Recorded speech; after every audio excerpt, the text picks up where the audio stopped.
जो है वो सम्मान के साथ दें। आ, मैं बताती हूँ एक एग्जांपल। मेरे जो प्रिंसिपल सर थे जब मैंने शुरू किया था, ही वाज फ्रॉम मिलिट्री। कभी भी किसी भी लेडी को यदि उनसे उम्र में बड़ी है या उनके बराबर है, तो वो हमेशा ये बोलते थे मिसेस, जैसे suppose Mrs Panikkar, Mrs Srivastava, हमेशा इस तरह से। या कोई छोटे हैं या इस तरह से, तो उनके नाम के आगे मैम लगा के, निधि मैम, गीता मैम, इस तरह से। तो जब भी आप किसी को बुलाएं, वो चाहे इंसान कितना भी छोटा हो, आप उसके साथ जब सम्मान से बात करेंगे, ऐसा होता है ना, जो आप देते हैं वही वापस आता है। तो जब आप सम्मान देंगे तो आपको सामने से उतना ही सम्मान मिलेगा हमेशा के लिए।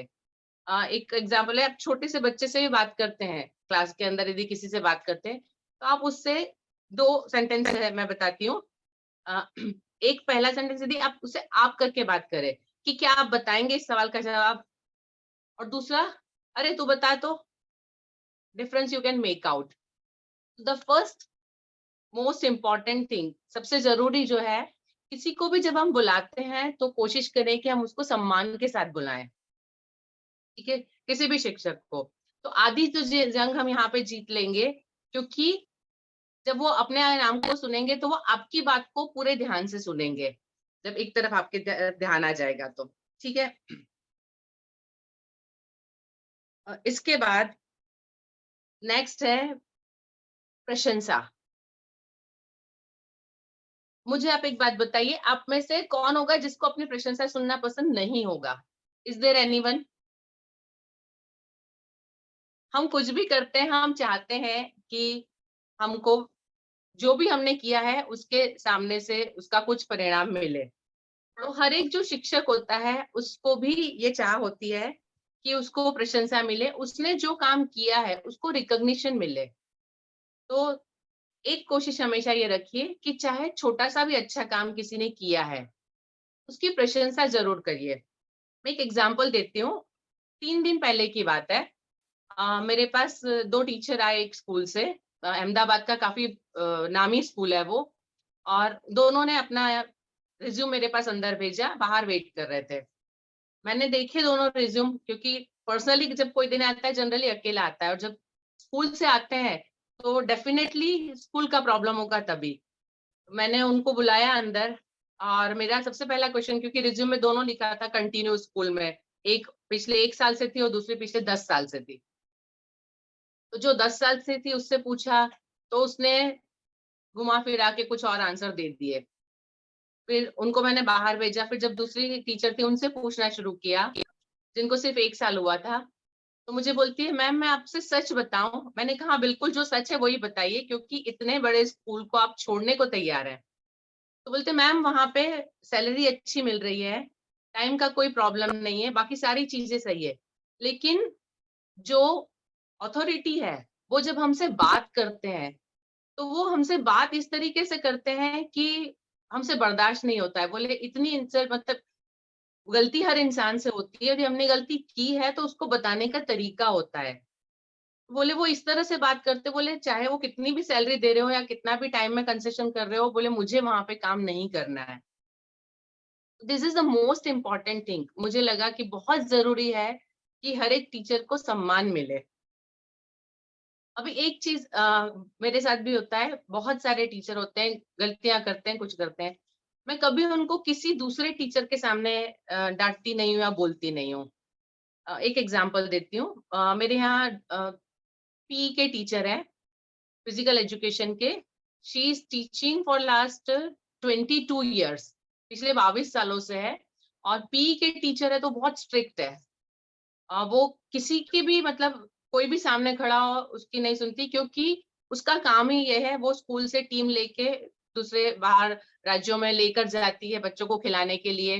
तो उसका थोड़ा सा, मतलब कठोर होना जरूरी है, क्योंकि पीई की टीचर है, प्लस वो लड़कियों की टीम लेकर बाहर घूमती फिरती है, तो उसका स्वभाव वैसा हो गया है।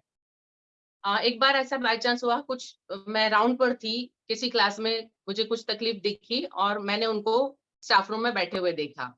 दूसरे 4-5 टीचर थे, तो वो 4-5 टीचर, शायद पहला पीरियड फ्री मिला था उनको, 2-3 पीरियड फ्री थे। तो मैंने उनसे जाके इतना कहा कि मैम यदि आपके पास इतने पीरियड फ्री थे, आप बैठने से पहले एक बार क्लास देखिए, यू शुड सी। तो उन्होंने मुझे कुछ उसी वक्त तुरंत सामने कुछ जोर से जवाब दे दिया। दूसरे टीचर्स थे, मैं प्रिंसिपल, मैंने सुना, मैंने उनसे कुछ नहीं कहा, मैं बाहर आई, उनको बाहर आने का इशारा किया स्टाफ रूम से। शी केम आउट, बाहर आई, मैंने उनसे सिर्फ इतना कहा कि मैम इसी वक्त मेरे ऑफिस में आइए। उसको मेरे आवाज से मेरा गुस्सा या मेरी मतलब जो नाराजगी थी समझ आ गई। वो ठीक है करके मैं गई, मेरे पीछे-पीछे आई। मैंने जाकर उसको सिर्फ एक शब्द कहा है कि मैम आज आपने जिस तरीके से स्टाफ रूम में दूसरे टीचर के सामने मुझसे बात की, वो मुझे बिल्कुल भी बर्दाश्त नहीं हुआ। आपको एज़ अ टीचर दूसरे टीचर से भी इस तरह बात नहीं करना चाहिए जो आपने प्रिंसिपल से बात की। सिर्फ मैंने 2 सेंटेंस बोला और मैंने कहा ठीक है अब आप जा सकते हैं। उस दिन से आज दिन तक शायद उस बात को 5 साल हो गए। मेरी कोई भी बात वो टीचर कभी टालती नहीं है, कभी मेरे सामने नहीं बोलती है, बाकी सबसे कुछ भी हो जाएगा और जब भी वो मुझसे कुछ बोलना हो, वो इंतज़ार करके खड़ी रहेगी क्ला मेरे इस ऑफ़िस के बाहर, मैं देखूँगी, पूछेगी, तब एंटर होगी, तभी बात करेगी। तो हर बात को कहने का, आपकी बात को सामने वाले के तक पहुँचाने का एक तरीका होता है। यदि आप एग्ज़ैक्ट सही तरीके से सिर्फ़ उस पर्सन को पता चले उस तरीके से बोलते हैं, तो उसका असर बहुत अच्छा होता है। आई होप आप सबके साथ भी ऐसे कुछ एक्सपीरियंस ज़रूर होते होंगे।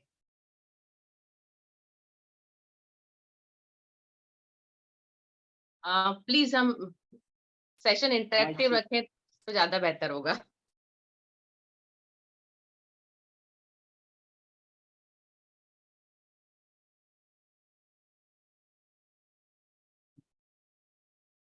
माइक माइक से बोलो, माइक से आ जाए। किसी को बोलना है?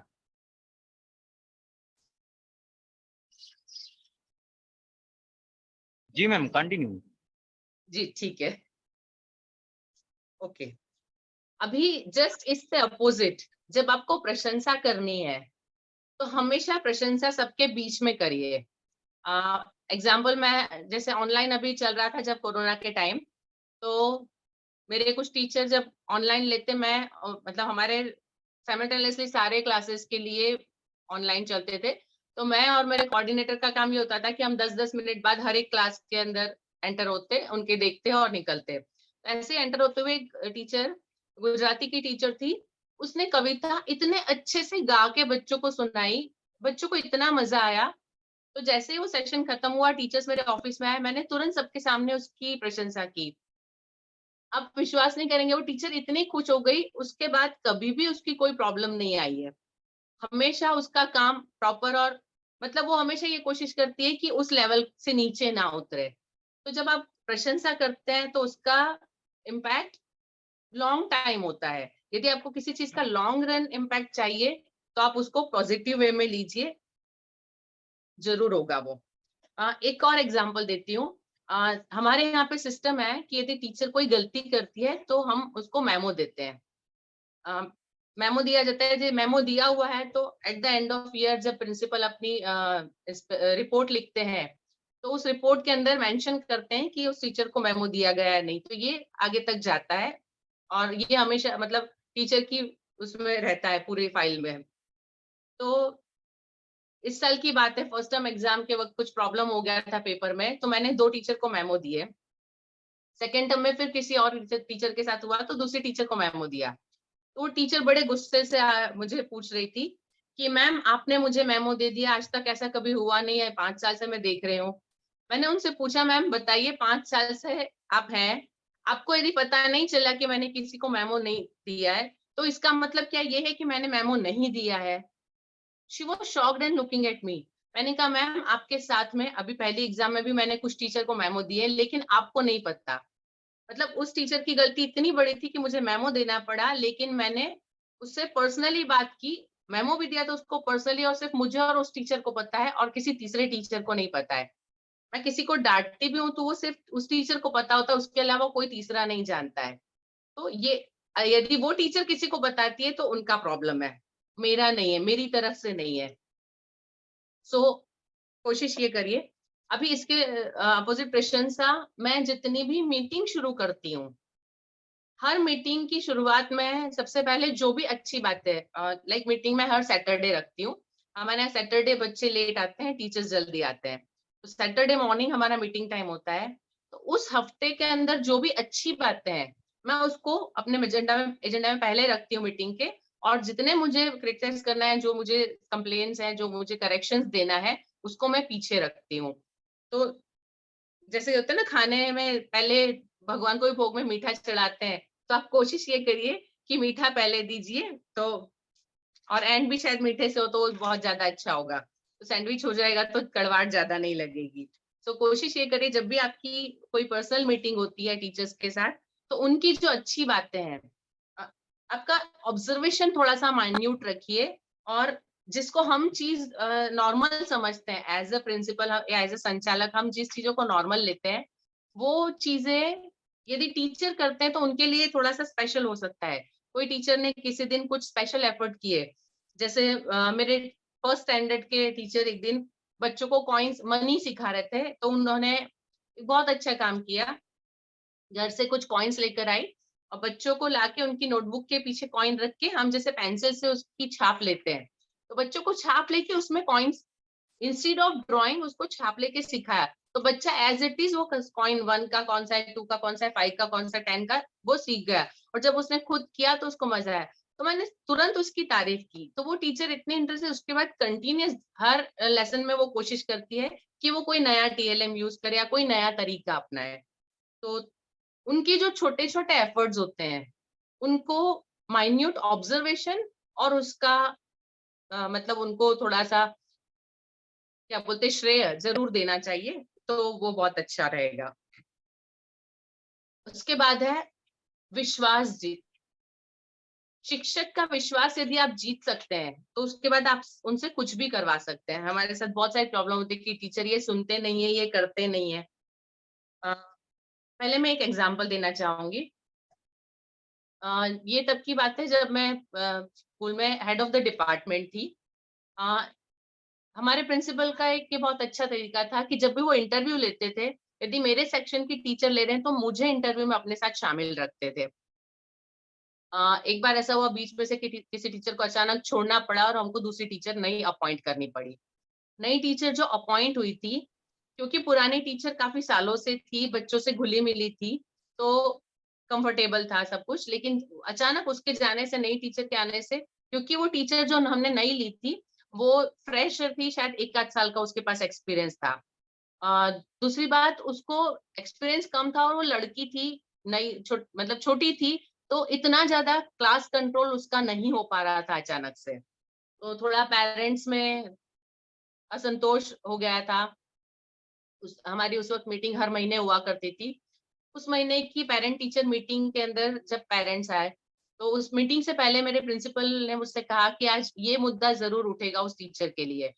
मैंने प्रिंसिपल से कहा था कि मुझे एक काम करिएगा, इस मुद्दे का जब भी कोई मुद्दा उठता है, तो जवाब देने की ज़िम्मेदारी मुझे दीजिएगा, आप मत बोलिएगा। अब प्रिंसिपल को मुझ पे भरोसा तो था, बोलते ठीक है, आपको सौंपा ये। जब मुद्दा ये उठा, तो मैं खड़ी हुई और मैंने जाके मतलब पेरेंट्स से पूछा, मैंने कहा एक बात बताइए, जब आप किसी ट्रेन में जाते हैं, बस में जाते हैं या प्लेन में सफ़र करते हैं, तब आप क्या चीज़ें चेक करते हैं? कोई बस कंपनी आप ढूँढ रहे हैं, ये क्या करते हैं? आप टिकट बुक करवाते हैं, अपना दिन, दिनांक, डेट और ये सब देखते हैं, कौन-सी ट्रेन आपको सूटेबल है वो देखते हैं। मैंने कहा क्या आपने कभी पूछा कि उसका ड्राइवर कौन है? उस ड्राइवर के पास लाइसेंस है या नहीं? उसको कितने साल का एक्सपीरियंस है? वो नया है या पुराना है? मैंने कहा आप जब प्लेन में जाते हैं, आपकी ज़िंदगी दाँव पे लगी होती है, क्योंकि वो पायलट जैसे चला रहा है, यदि वो नया है या उसने कोई गलती कर दी, तो शायद आपकी ज़िंदगी से खेलेगा वो। मैंने कहा आपने कभी पूछा पायलट के बारे में, या आपने कभी ट्रेन के ड्राइवर के बारे में, या कभी बस के ड्राइवर के बारे में पूछा? तो पेरेंट्स बोलते हैं नहीं। मैंने कहा आप उस कंपनी पर, बस की कंपनी पर या ट्रेन की कंपनी पर क्या भरोसा करते हैं कि जिसको भी रखा है उन्होंने आपको आपके गंतव्य तक पहुँचाने के लिए, वो भरोसे से आपको पहुँचाएगा। नो डाउट हम रोज़ न्यूज़पेपर में पढ़ते हैं कि बस का एक्सीडेंट हुआ, ट्रेन का एक्सीडेंट हुआ, फिर भी हम जाते हैं ट्रेनों में, बसों में। पेरेंट्स बोलते हैं यस। तो मैंने कहा आप भी थोड़ा-सा भरोसा रखिए कि यदि हमने टीचर अपॉइंट की है, तो हमने सोचकर अपॉइंट की होगी। स्कूल को चलाना हमारी ज़िम्मेदारी है। यदि कोई प्रॉब्लम होती है तो हम बैठे हैं। टीचर को एडजस्ट होने में शायद हो सकता है थोड़ा-सा टाइम लगेगा, लेकिन वो टीचर सही है, इसकी जवाबदारी मैंने बताया मैं लेती हूँ। आप विश्वास मानिए वो टीचर इतनी प्रभावित हुई मुझसे, आज की तारीख में भी नो डाउट मेरा कांटेक्ट नहीं है, लेकिन फिर भी हमेशा वो याद करती है। वो जब तक आप टीचर का विश्वास नहीं जीतेंगे, आप उनसे काम नहीं कर पाएँगे। वहाँ मेरा ये था कि जो काम मैंने बोला है, जैसे मैंने बोला है, वो टीचर हमेशा करती थी। क्योंकि उनका विश्वास जीतने के लिए आपको एक पेरेंट्स के सामने शील्ड बनना पड़ेगा। प्रिंसिपल जो होते हैं या पेरेंट्स और टीचर के बीच में जब तक शील्ड बन के नहीं रहेंगे, तब तक थोड़ी परेशानी होगी, क्योंकि हमको टीचर्स को सपोर्ट करना है। टीचर एक होती है, 30, 35, 40 बच्चे क्लास में हैं, यदि कोई एक प्रॉब्लम हुई तो वो 40 के 40 पेरेंट एक तरफ होंगे। अच्छा किया तो वो कभी नहीं बोलने आएँगे, वो यही कहेंगे कि उसकी ज़िम्मेदारी थी। लेकिन कहीं एक गलती हुई तो वो सारे उस पर हावी होंगे। लेकिन वहाँ आपके सपोर्ट की सबसे ज़्यादा ज़रूरत है टीचर को। आप ये सोच रहे होंगे कि मैं सारी चीज़ें वो बता रही हूँ कि आपको क्या करना चाहिए। जबकि आपकी प्रॉब्लम ये कि टीचर को कैसे ठीक करें, तो हम पहले अपना ठीक कर लें, फिर सामने का पक्ष। यदि हम ये सारे पॉइंट को कवर कर लेंगे, ये सारे तरीके हमारे सही होंगे, तो हम सामने पक्ष पे भी ले सकते हैं। नो डाउट मैं सारी चीज़ें जो बता रही हूँ, हो सकता है आपके स्कूल, आपके जो माहौल है वहाँ का, आपका स्थान है, उसमें और यहाँ में फ़र्क है। लेकिन जो बेसिकली एक क्या बोलते हैं, मतलब इंसानों का जो बेसिक नेचर होता है, वो चाहे कहीं भी जाए, सब जगह सेम होता है। इसमें कोई फ़र्क नहीं आएगा। हाँ, हर चीज़ को इम्प्लीमेंट करना मुझे नहीं लगता आपके लिए पॉसिबल हो, लेकिन हो सकता है कि जैसे मैंने इम्प्लीमेंट किया, कुछ आप अपने तरीके से उसको थोड़ा-सा मोल्ड करके कर सकते हैं, ठीक है? अ, एक चीज़ और है, जब भी हम मतलब स्कूल के अंदर टीचर्स जो होती है, एक हायरार्की होनी चाहिए। प्रिंसिपल और टीचर्स के बीच में एक कोऑर्डिनेटर या हेड ऑफ द डिपार्टमेंट या ऐसा कुछ। इसके फ़ायदे बताऊँ आपको, क्योंकि आपको जैसे कभी कुछ डाँटना है, कुछ काम लेना है या कुछ करना है, तो आप डायरेक्टली उनको नहीं बोलेंगे। तो वो जो कड़वाहट डायरेक्टली होती है ना, वो हट जाती है। आप कोऑर्डिनेटर को या हेड ऑफ द डिपार्टमेंट को बता दीजिए, वो टीचर को सँभाल ले। आपको यदि कोई इन्फॉर्मेशन भी देनी तो उनके थ्रू दे दीजिए। तो जहाँ प्रशंसा करना है आप डायरेक्टली करिए, और जहाँ कुछ कहना है, कुछ प्रॉब्लम है तो उनके थ्रू कहलवाइए। तो क्या होगा, आपके उनसे रिलेशन नहीं खराब होंगे, इसलिए आप जितने काम बताएँगे वो पूरे कंप्लीट हो पाएँगे। आप थोड़ा-सा साइकोलॉजिकली इसको सोच के देखेंगे और कभी प्रैक्टिकल करके देखिएगा, इससे बहुत फ़ायदे होते हैं। मैंने तो एक्सपीरियंस किया है। इससे क्या होता है, हमारा डायरेक्ट इन्वॉल्वमेंट नहीं रहता है, आपको सिर्फ एक ही पर्सन को डील करना है, उस पर्सन को बाकी, जैसे हमारी स्कूल के अंदर प्री प्राइमरी डिपार्टमेंट तो उसका हेड, सेकंड प्राइमरी डिपार्टमेंट उसका हेड अलग, सेकेंडरी डिपार्टमेंट का हेड अलग। टोटल यदि 30, 35, 40 टीचर भी है तो 10-12, 10-12, 10-12 हर एक हेड के अंडर में आ जाते हैं। तो किसी एक इंसान को 10-12 लोगों को हैंडल करना ईज़ी है, और आप एज़ अ प्रिंसिपल या एज़ अ कोऑर्डिनेटर या एज़ अ मतलब संचालक, आपको सिर्फ 2 या 3 लोगों को ही हैंडल करना है। आपको अपनी बात उनको समझाना ज़्यादा ईज़ी रहेगा।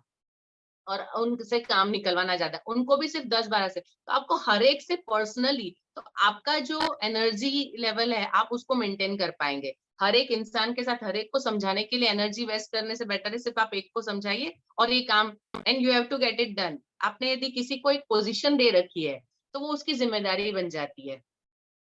तो ये ईज़ी हो जाएगा। तो हमेशा एक बीच में हायरार्की रखिए, बीच में किसी पर्सन को रखिए, यदि पॉसिबल है आपके पास, तो बहुत सारी प्रॉब्लम कम हो जाएगी। अभी इसके अलावा शिक्षकों को मोटिवेट करने के लिए एक होता है शिक्षक कल्याण। मैं सिर्फ आपको एग्ज़ाम्पल दे रही हूँ कि हमारे स्कूल में टीचर्स के लिए हम क्या-क्या फैसिलिटी हमको मिलती है, क्यों टीचर्स मतलब ऐसे हैं। एक सबसे पहले एग्ज़ाम्पल दूँगी, मेरे जॉइन करने से शायद 1 साल पहले मेरे सेक्शन के एक टीचर को कैंसर हुआ।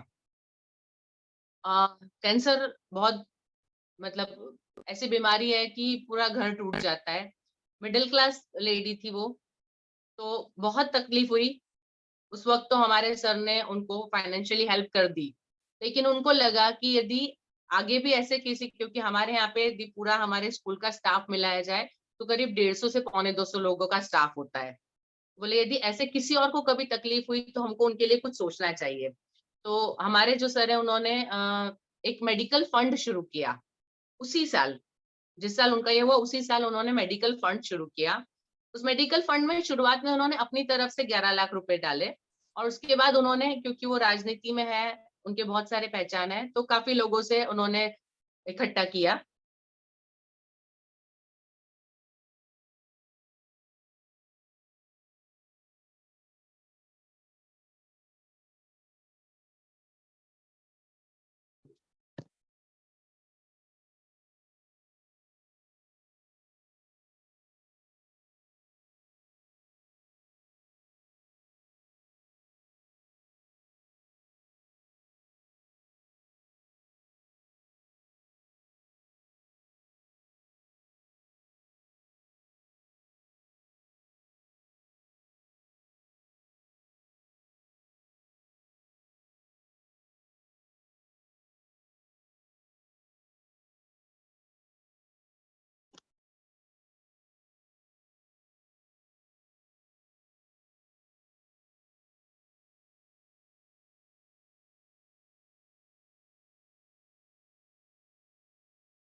Please continue.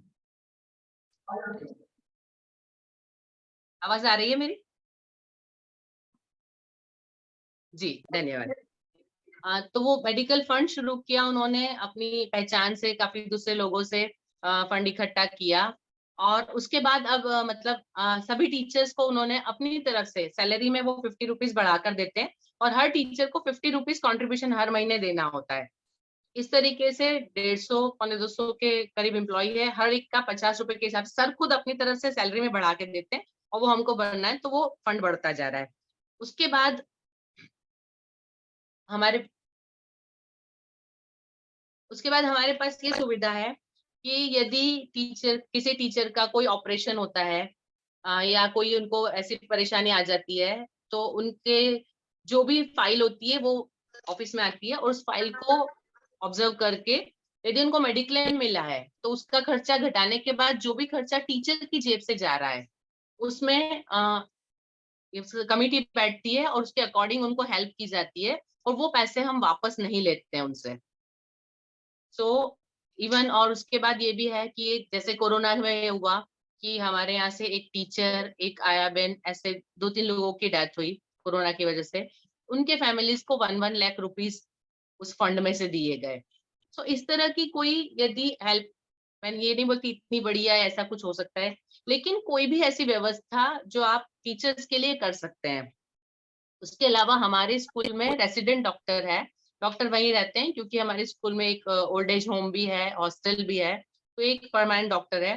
तो सारे हमारे टीचर्स जितने हैं उनको फ्री ऑफ चार्ज वहां से दवाई मिल सकती है। यदि कोई छोटी मोटी बीमारियां हैं, यदि बुखार है या कुछ है, तो हमारी टीचर स्कूल से ही दवाई ले सकती है 3 दिन 4 दिन जब तक उनकी दवाई चलती है। डॉक्टर भी स्कूल से फ्री है, दवाइयां भी स्कूल से फ्री है। उसके अलावा हमारे स्कूल में हर 6 महीने में कोई ना कोई एक आधा कैंप लगता है। जैसे अभी थोड़े दिन पहले blood checkup camp for ladies only specifically लगा था। उसके पहले एक डायबिटीज के डॉक्टर को बुलाया गया था, डायबिटीज का कैंप। वहां पे टीचर्स के ब्लड टेस्ट भी हुए, ब्लड शुगर वगैरह चेक किया गया। जिस जिसको प्रॉब्लम था डॉक्टर ने वहां बैठ के उनको कंसल्टेशन भी किया, उनको क्या दवाइयां लेनी चाहिए, किस तरह से चलना चाहिए। प्लस इसके साथ एक पूरी पीपीटी बना के एग्जैक्टली डायबिटीज क्या है और उससे बचने के लिए क्या क्या करना चाहिए वो सब कुछ समझाएगा। मतलब इसी तरह से ऐसे बहुत सारे हर साल अलग अलग होते हैं। लास्ट ईयर गायनेक को बुलाया गया था लेडीज स्टाफ के लिए। और इसी तरह से बहुत सारे अलग अलग डॉक्टर, डेंटिस्ट आते हैं, आई स्पेशलिस्ट आते हैं और सारे कैंप मतलब हर 6 महीने साल में एक दो कैंप इस तरह के जरूर होते हैं। तो ऐसा कुछ जो टीचरों को लगता है कि हाँ, ये हमारी चिंता की जाती है। जैसे ब्लड चेकअप कैंप हुआ, तो ब्लड चेकअप कैंप के बाद जिन टीचर का हीमोग्लोबिन कम आया था, उनके लिए आयरन की गोलियाँ भी वहाँ से ही आई, और मतलब डॉक्टर्स लेकर आए, वो भी उनको दी गई। तो और उसके बाद इवन केयर भी की जाती है कि वो लोग ले रहे हैं या नहीं।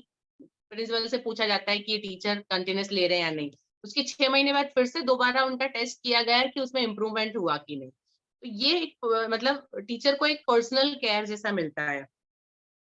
उसके अलावा हमारे स्कूल में फिजियोथेरेपी सेंटर है। उस फिजियोथेरेपी सेंटर में मिनिमम चार्जेस 25 या 30 रुपए में फिजियोथेरेपी किसी को भी मिल सकती है, और वहाँ फिजियोथेरेपिस्ट अवेलेबल होती है, उसके टाइमिंग्स है। तो वो भी एक टीचर के लिए है। बाहर कहीं पे जो चीज़ 150, 200 या 500 रुपए तक की होती है, वो यहाँ पे 25-30 रुपए में उनको हेल्प मिल जाती है। उसके अलावा जिम की व्यवस्था है उनके लिए। सो इस तरह के यदि कुछ आप हेल्प एक्स्ट्रा कुछ कर सकते हैं टीचर के लिए, तो वो हमेशा उनके लिए एक पॉजिटिव पॉइंट रहता है। जब वो कंपेयर करते हैं दूसरे स्कूल से और इस स्कूल से, तो बहुत सारी चीजें हम जैसे मेडिकल कैंप बच्चों के लिए लगाते हैं। तो यदि आपके इतने सारे बच्चे, जब हंड्रेड्स में बच्चे होते हैं, उनके लिए कैंप होता है, तो टीचर की भी उसके साथ में उसको आप कवर कर सकते हैं। ठीक है। उसके बाद एक है गिफ्ट एंड सर्टिफिकेट्स। जब टीचर्स डे होता है हमारे स्कूल में, टीचर्स को सर्टिफिकेट दिए जाते थे। जैसे मैं मेरा अपना एग्जांपल लूं, तो मुझे जो टाइटल्स मिले हैं, मुझे एक बार मिला हार्ट ऑफ द स्कूल। जब मुझे टाइटल मिला और मुझे दिया गया सर्टिफिकेट, देन आई टोल्ड कि I am not beating, but I am beating, so I am heart of the school. Then इस तरह से बहुत सारे फ्लावर्स और इसके नाम से। तो जब टीचर को इस तरह से कोई मतलब प्रॉपर रिकॉग्निशन मिलता है, टीचर्स डे के दिन आपको करना कुछ नहीं है, एक अच्छा सा सर्टिफिकेट बनाना है, उसमें टीचर का नाम और उसकी जो अच्छी क्वालिटीज है उसको उभारते हुए एक सर्टिफिकेट। वो सर्टिफिकेट मुझे आज से शायद 15 साल पहले मिला होगा, लेकिन वो आज भी मैं उसको जब भी खोल के देखती हूँ, मुझे बड़ा अच्छा लगता है, खुशी होती है। तो जब भी वो जो जहां भी जाएंगे, तो ये चीज उनको मोटिवेट करती रहेगी। उसके अलावा टीचर्स डे गिफ्ट, ये एक हमारा हक होता है। हाँ, जरूर थोड़ा सा खर्चा होता है, बट ये ऑलवेज मिलना चाहिए। मतलब एक टीचर का रिकॉग्निशन हम बहुत सारे मतलब इसमें सोशल मीडिया पे और यूट्यूब वगैरह पे देखते हैं कि उस देश में तो शिक्षकों का इतना सम्मान है, उस देश में शिक्षकों, हमारे यहाँ पे हमेशा शिक्षकों को ये लगता है कि हमारे देश में शिक्षकों का सम्मान नहीं होता। हाँ, आई एग्री कि शिक्षक भी उस स्तर पर नहीं पहुंचते हैं, लेकिन हम दोनों तरफ से तकलीफ है। शिक्षक भी तब कोशिश करेंगे या तब उस पे पहुंचेंगे। जैसे हम डॉक्टर, इंजीनियर, हमको लगता है बहुत बड़ी डिग्री है, लेकिन बीएड की डिग्री को हम उतना सम्मान नहीं देते, जबकि ये सारी डिग्रियां इस डिग्री पे टिकी है। यदि बीएड वाले नहीं होंगे, तो ये सारी डिग्री वाले कहाँ से आएंगे, उनको सिखाने के लिए लोग कहाँ से मिलेंगे। तो इसको भी उतना सम्मान देना चाहिए। तो कोशिश ये करें कि हम शिक्षकों को यदि सम्मान देंगे, तो वो अपनी जो काम है, अपनी जो ड्यूटी है, उसको सम्मान देना सीखेंगे। तो ये हम सबका कर्तव्य है कि हम इसको ऊपर लाएं। ठीक है। तो कोशिश करें जब भी उनको पॉसिबल हो कि जहां उनका हक बनता है, थोड़ा सा उनको एक्स्ट्रा कुछ जैसे एक और एग्जांपल, हमारे यहाँ पे बस फैसिलिटी, क्योंकि टीचर्स बहुत दूर दूर एरिया से आते हैं, तो हम उनके जो बस की फीस है टीचर्स की, ऑलवेज बाकी सबसे कम होती है। टीचर्स आर सपोज टू पे 50 और 40%, नॉट मोर देन दैट। उसके अलावा आप जब किसी के साथ मिलकर खाते हैं, तो आपके उनसे रिलेशन अच्छे बनते हैं। तो कोशिश ये करिए कि आपके टीचर्स के साथ कोई पिकनिक या कोई पॉटलक या कोई एक ऐसा मतलब कोई भी गतिविधि ऐसी होनी चाहिए जहां आप आराम से बैठ सके, कुछ खा पी सके। मैं एक एग्जांपल देती हूँ। हम लोग स्कूल से पिकनिक के लिए गए थे, ओनली टीचर्स पिकनिक। साल में एक टीचर्स का पिकनिक, सिर्फ टीचर्स का, बच्चों के साथ नहीं, वो एक होना चाहिए। तो हम गए वहां पे, तो ऐसे ही अंताक्षरी वगैरह खेल रहे थे, तो हमारे यहाँ एक नई टीचर आई थी। तो जब अंताक्षरी खेलते उसने गाना शुरू किया, तो मेरी और मेरे प्रिंसिपल सर की नजर एक हुई कि वो कितना अच्छा गाती है। और यदि हम उस दिन पिकनिक पे नहीं गए होते और ये मौका नहीं मिलता, तो हमको पता ही नहीं चलता कि वो इतनी अच्छी गायिका है। उसके बाद उसका पूरा फायदा हमने लिया, जब भी कोई कंपटीशन हुई या स्कूल में प्रोग्राम या कुछ भी है, तो हमने उसको मौके दिए और उसने बहुत अच्छा रिजल्ट दिया। तो उनकी यदि प्रतिभा को आपको जानना है, तो स्कूल से हटके थोड़ा सा, जहाँ पे वो थोड़े से फ्री माहौल में आपके साथ आ सके, तो उनकी बहुत सारी क्वालिटीज है वो उभर के आएगी।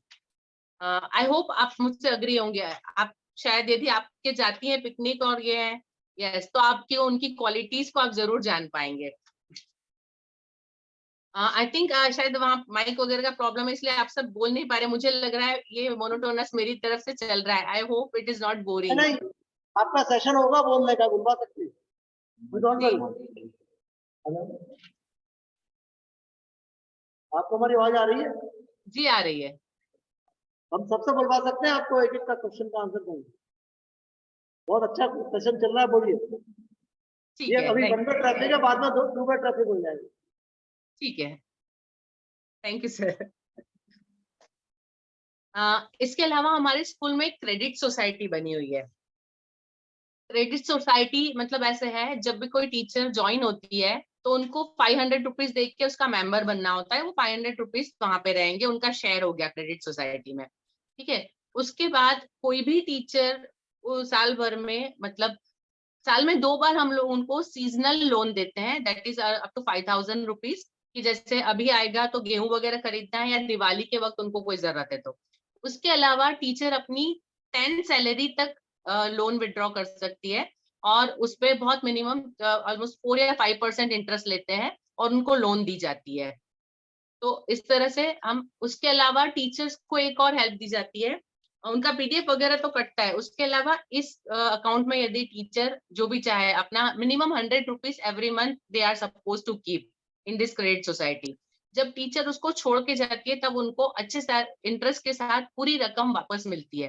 तो उनका अपना पीएफ तो होता है, उसके अलावा यहाँ पे जो 100 से लेके 1000 के बीच में टीचर कोई भी अमाउंट डिसाइड कर सकती है कि हर महीने उनके अकाउंट से कितना पैसा काटा जाएगा, वो वहां पे रहता है। और हर साल मार्च के बाद उस पूरे साल में यदि उन्होंने लोन ली है तो उन्होंने जो जमा किया है उसका पूरा हिसाब का एक उनको प्रिंट किया मिलता है कि आपका क्रेडिट सोसाइटी में कितना बैलेंस है। तो एक ये बहुत अच्छा, मतलब टीचर के पास जब छोड़ के जाते हैं तो बहुत एक अच्छी अमाउंट हाथ में आती है। प्लस क्योंकि यहाँ से लोन मिल सकती है तो टीचर को एक हेल्प रहती है, फाइनेंशियल हेल्प, कि कहीं और जाके किसी और से मांगना है, ये प्रॉब्लम नहीं रहते हैं। तो फाइनेंशियली काफी अच्छी हेल्प हो जाती है। और टीचर सोसाइटी जब है, मतलब तो कहीं आगे पीछे हो गया, कुछ टाइम पे नहीं दे पाए जैसे कोरोना के वक्त, तो उन लोगों को थोड़ा सा टाइम मिल गया। शायद कोई और बैंक होती तो उनको टाइम नहीं मिलता इंस्टॉलमेंट देने के लिए, ऐसा कुछ। तो इस तरह से काफी हेल्प हो जाती है। तो एक ये अलग से वेंचर चल रहा है। तो ऐसी कोई सोसाइटी कुछ आप टीचर्स के लिए बना सकते हैं। ठीक है।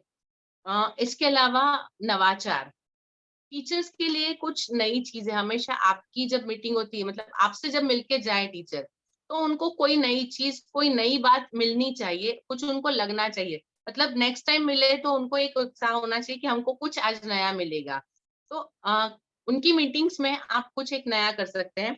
जैसे हम लोग करते थे, महीने में एक बार हमारी ऐसी मीटिंग होती थी जहाँ पे पढ़ाई को छोड़कर कुछ और एक्टिविटी होती थी, उस पर डिस्कशन होता था। उसमें हर बार हर उस मीटिंग में हो जाता था कि हम अगली बार क्या करने वाले, तो उस पूरे महीने उस टीचर को उसके लिए काम करना है।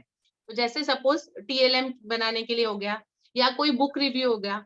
बुक रिव्यू देना है तो टीचर को कोई बुक पढ़नी है, और पूरी बुक पढ़ने के बाद टीचर को 2 या 3 मिनट, क्योंकि स्टाफ काफी 30-40 लोगों का स्टाफ होता है, तो टीचर को हार्डली 2-3 मिनट मिलेंगे, क्योंकि मीटिंग 1 आध घंटे में खत्म हो जाती थी, 1-1.5 घंटे की।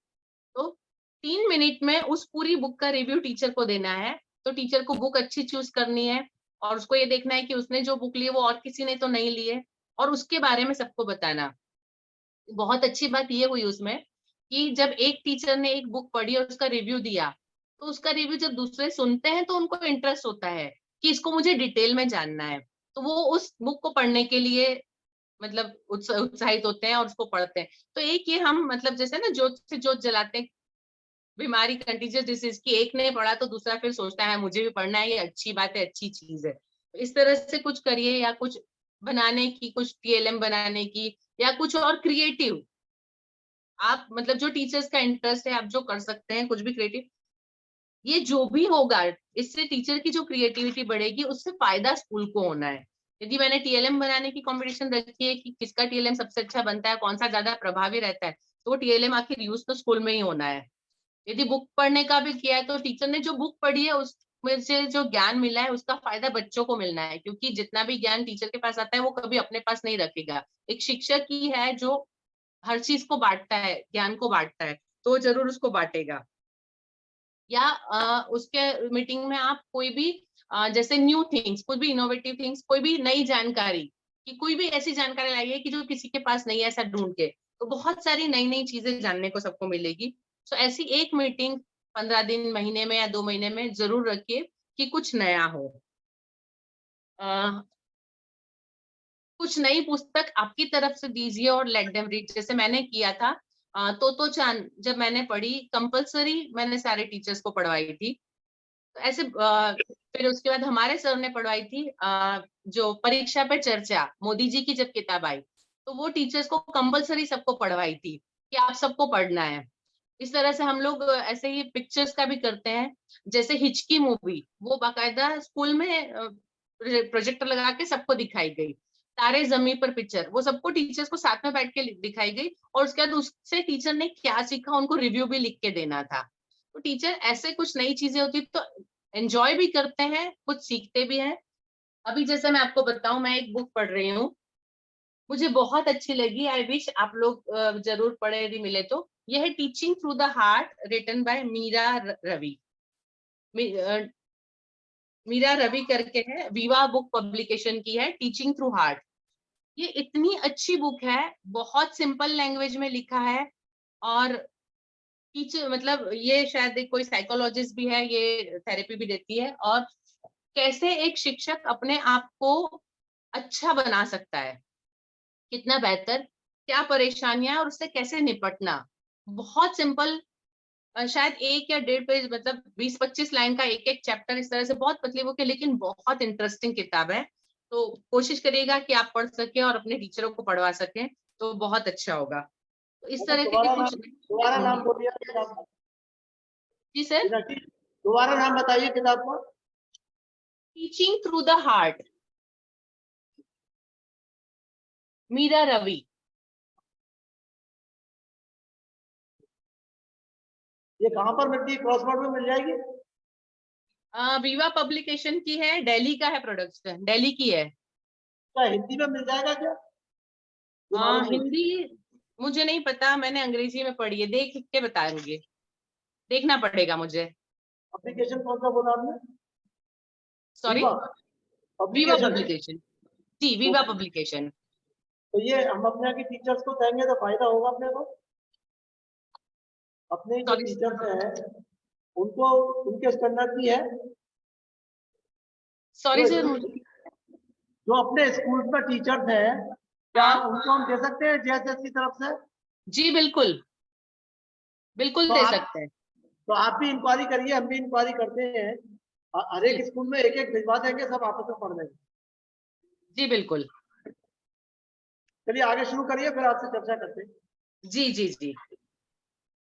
नेक्स्ट पे चलेंगे, कंटिन्यूअस लर्निंग और अपग्रेडेशन। ठीक है, आपका 50% काम तो आज इस मीटिंग में हो गया होगा। टीचर का अपग्रेडेशन करने के लिए आपको जो चाहिए, जेएसएस आपके पास है, ठीक है। तो यहाँ जो ट्रेनिंग होती है, अभी आपको करना, ये मेरी एक रिक्वेस्ट है कि आप ये ध्यान दीजिए कि जब जेएसएस की ट्रेनिंग चलती है तो सब टीचर्स लोग आपके पूरे उसमें इन्वॉल्व हो, सारे टीचर टाइम पे जुड़े और पूरे टाइम तक बने रहे। क्योंकि क्या होता है, यदि बीच में से वो छोड़ेंगे तो जो सिखा रहा है उसको भी नहीं पता चलेगा कौन कितना सीखा। पूरे टाइम तक जुड़े रहे, टाइम पे जुड़े, उसके बाद जो नियत कार्य आता है उसको वो रेगुलर करे, और जो चीजें सिखाई गई है यहाँ पे उसका जो इम्प्लीमेंटेशन है वो आप ही देख सकते हैं कि कैसे होगा। क्योंकि यहाँ से हम सिर्फ आपको बोल सकते हैं, हम सिर्फ मैसेज दे सकते हैं, लेकिन उसको करवाना प्रैक्टिकली वो आपके हाथ में है।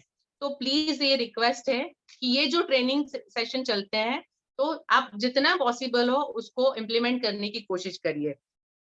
क्या होता है, कई चीजें होती है जो हम कई बार सुनते हैं, अच्छी लगती है, लेकिन फिर बाद में वो चीज दिमाग से निकल जाती है। जब करते नहीं है तो वो शायद दिमाग से कहीं निकल जाता है, तो उसको प्रैक्टिकली जब तक होगा नहीं तब तक उसका रिजल्ट नहीं आएगा। तो प्लीज आप ये करिए कि सारे शिक्षक समय पे जुड़े, नियत कार्य जरूर हो। जितना नियत कार्य प्रॉपर टाइम पे होगा उतना ही इफेक्ट अच्छा होगा उसका। ठीक है।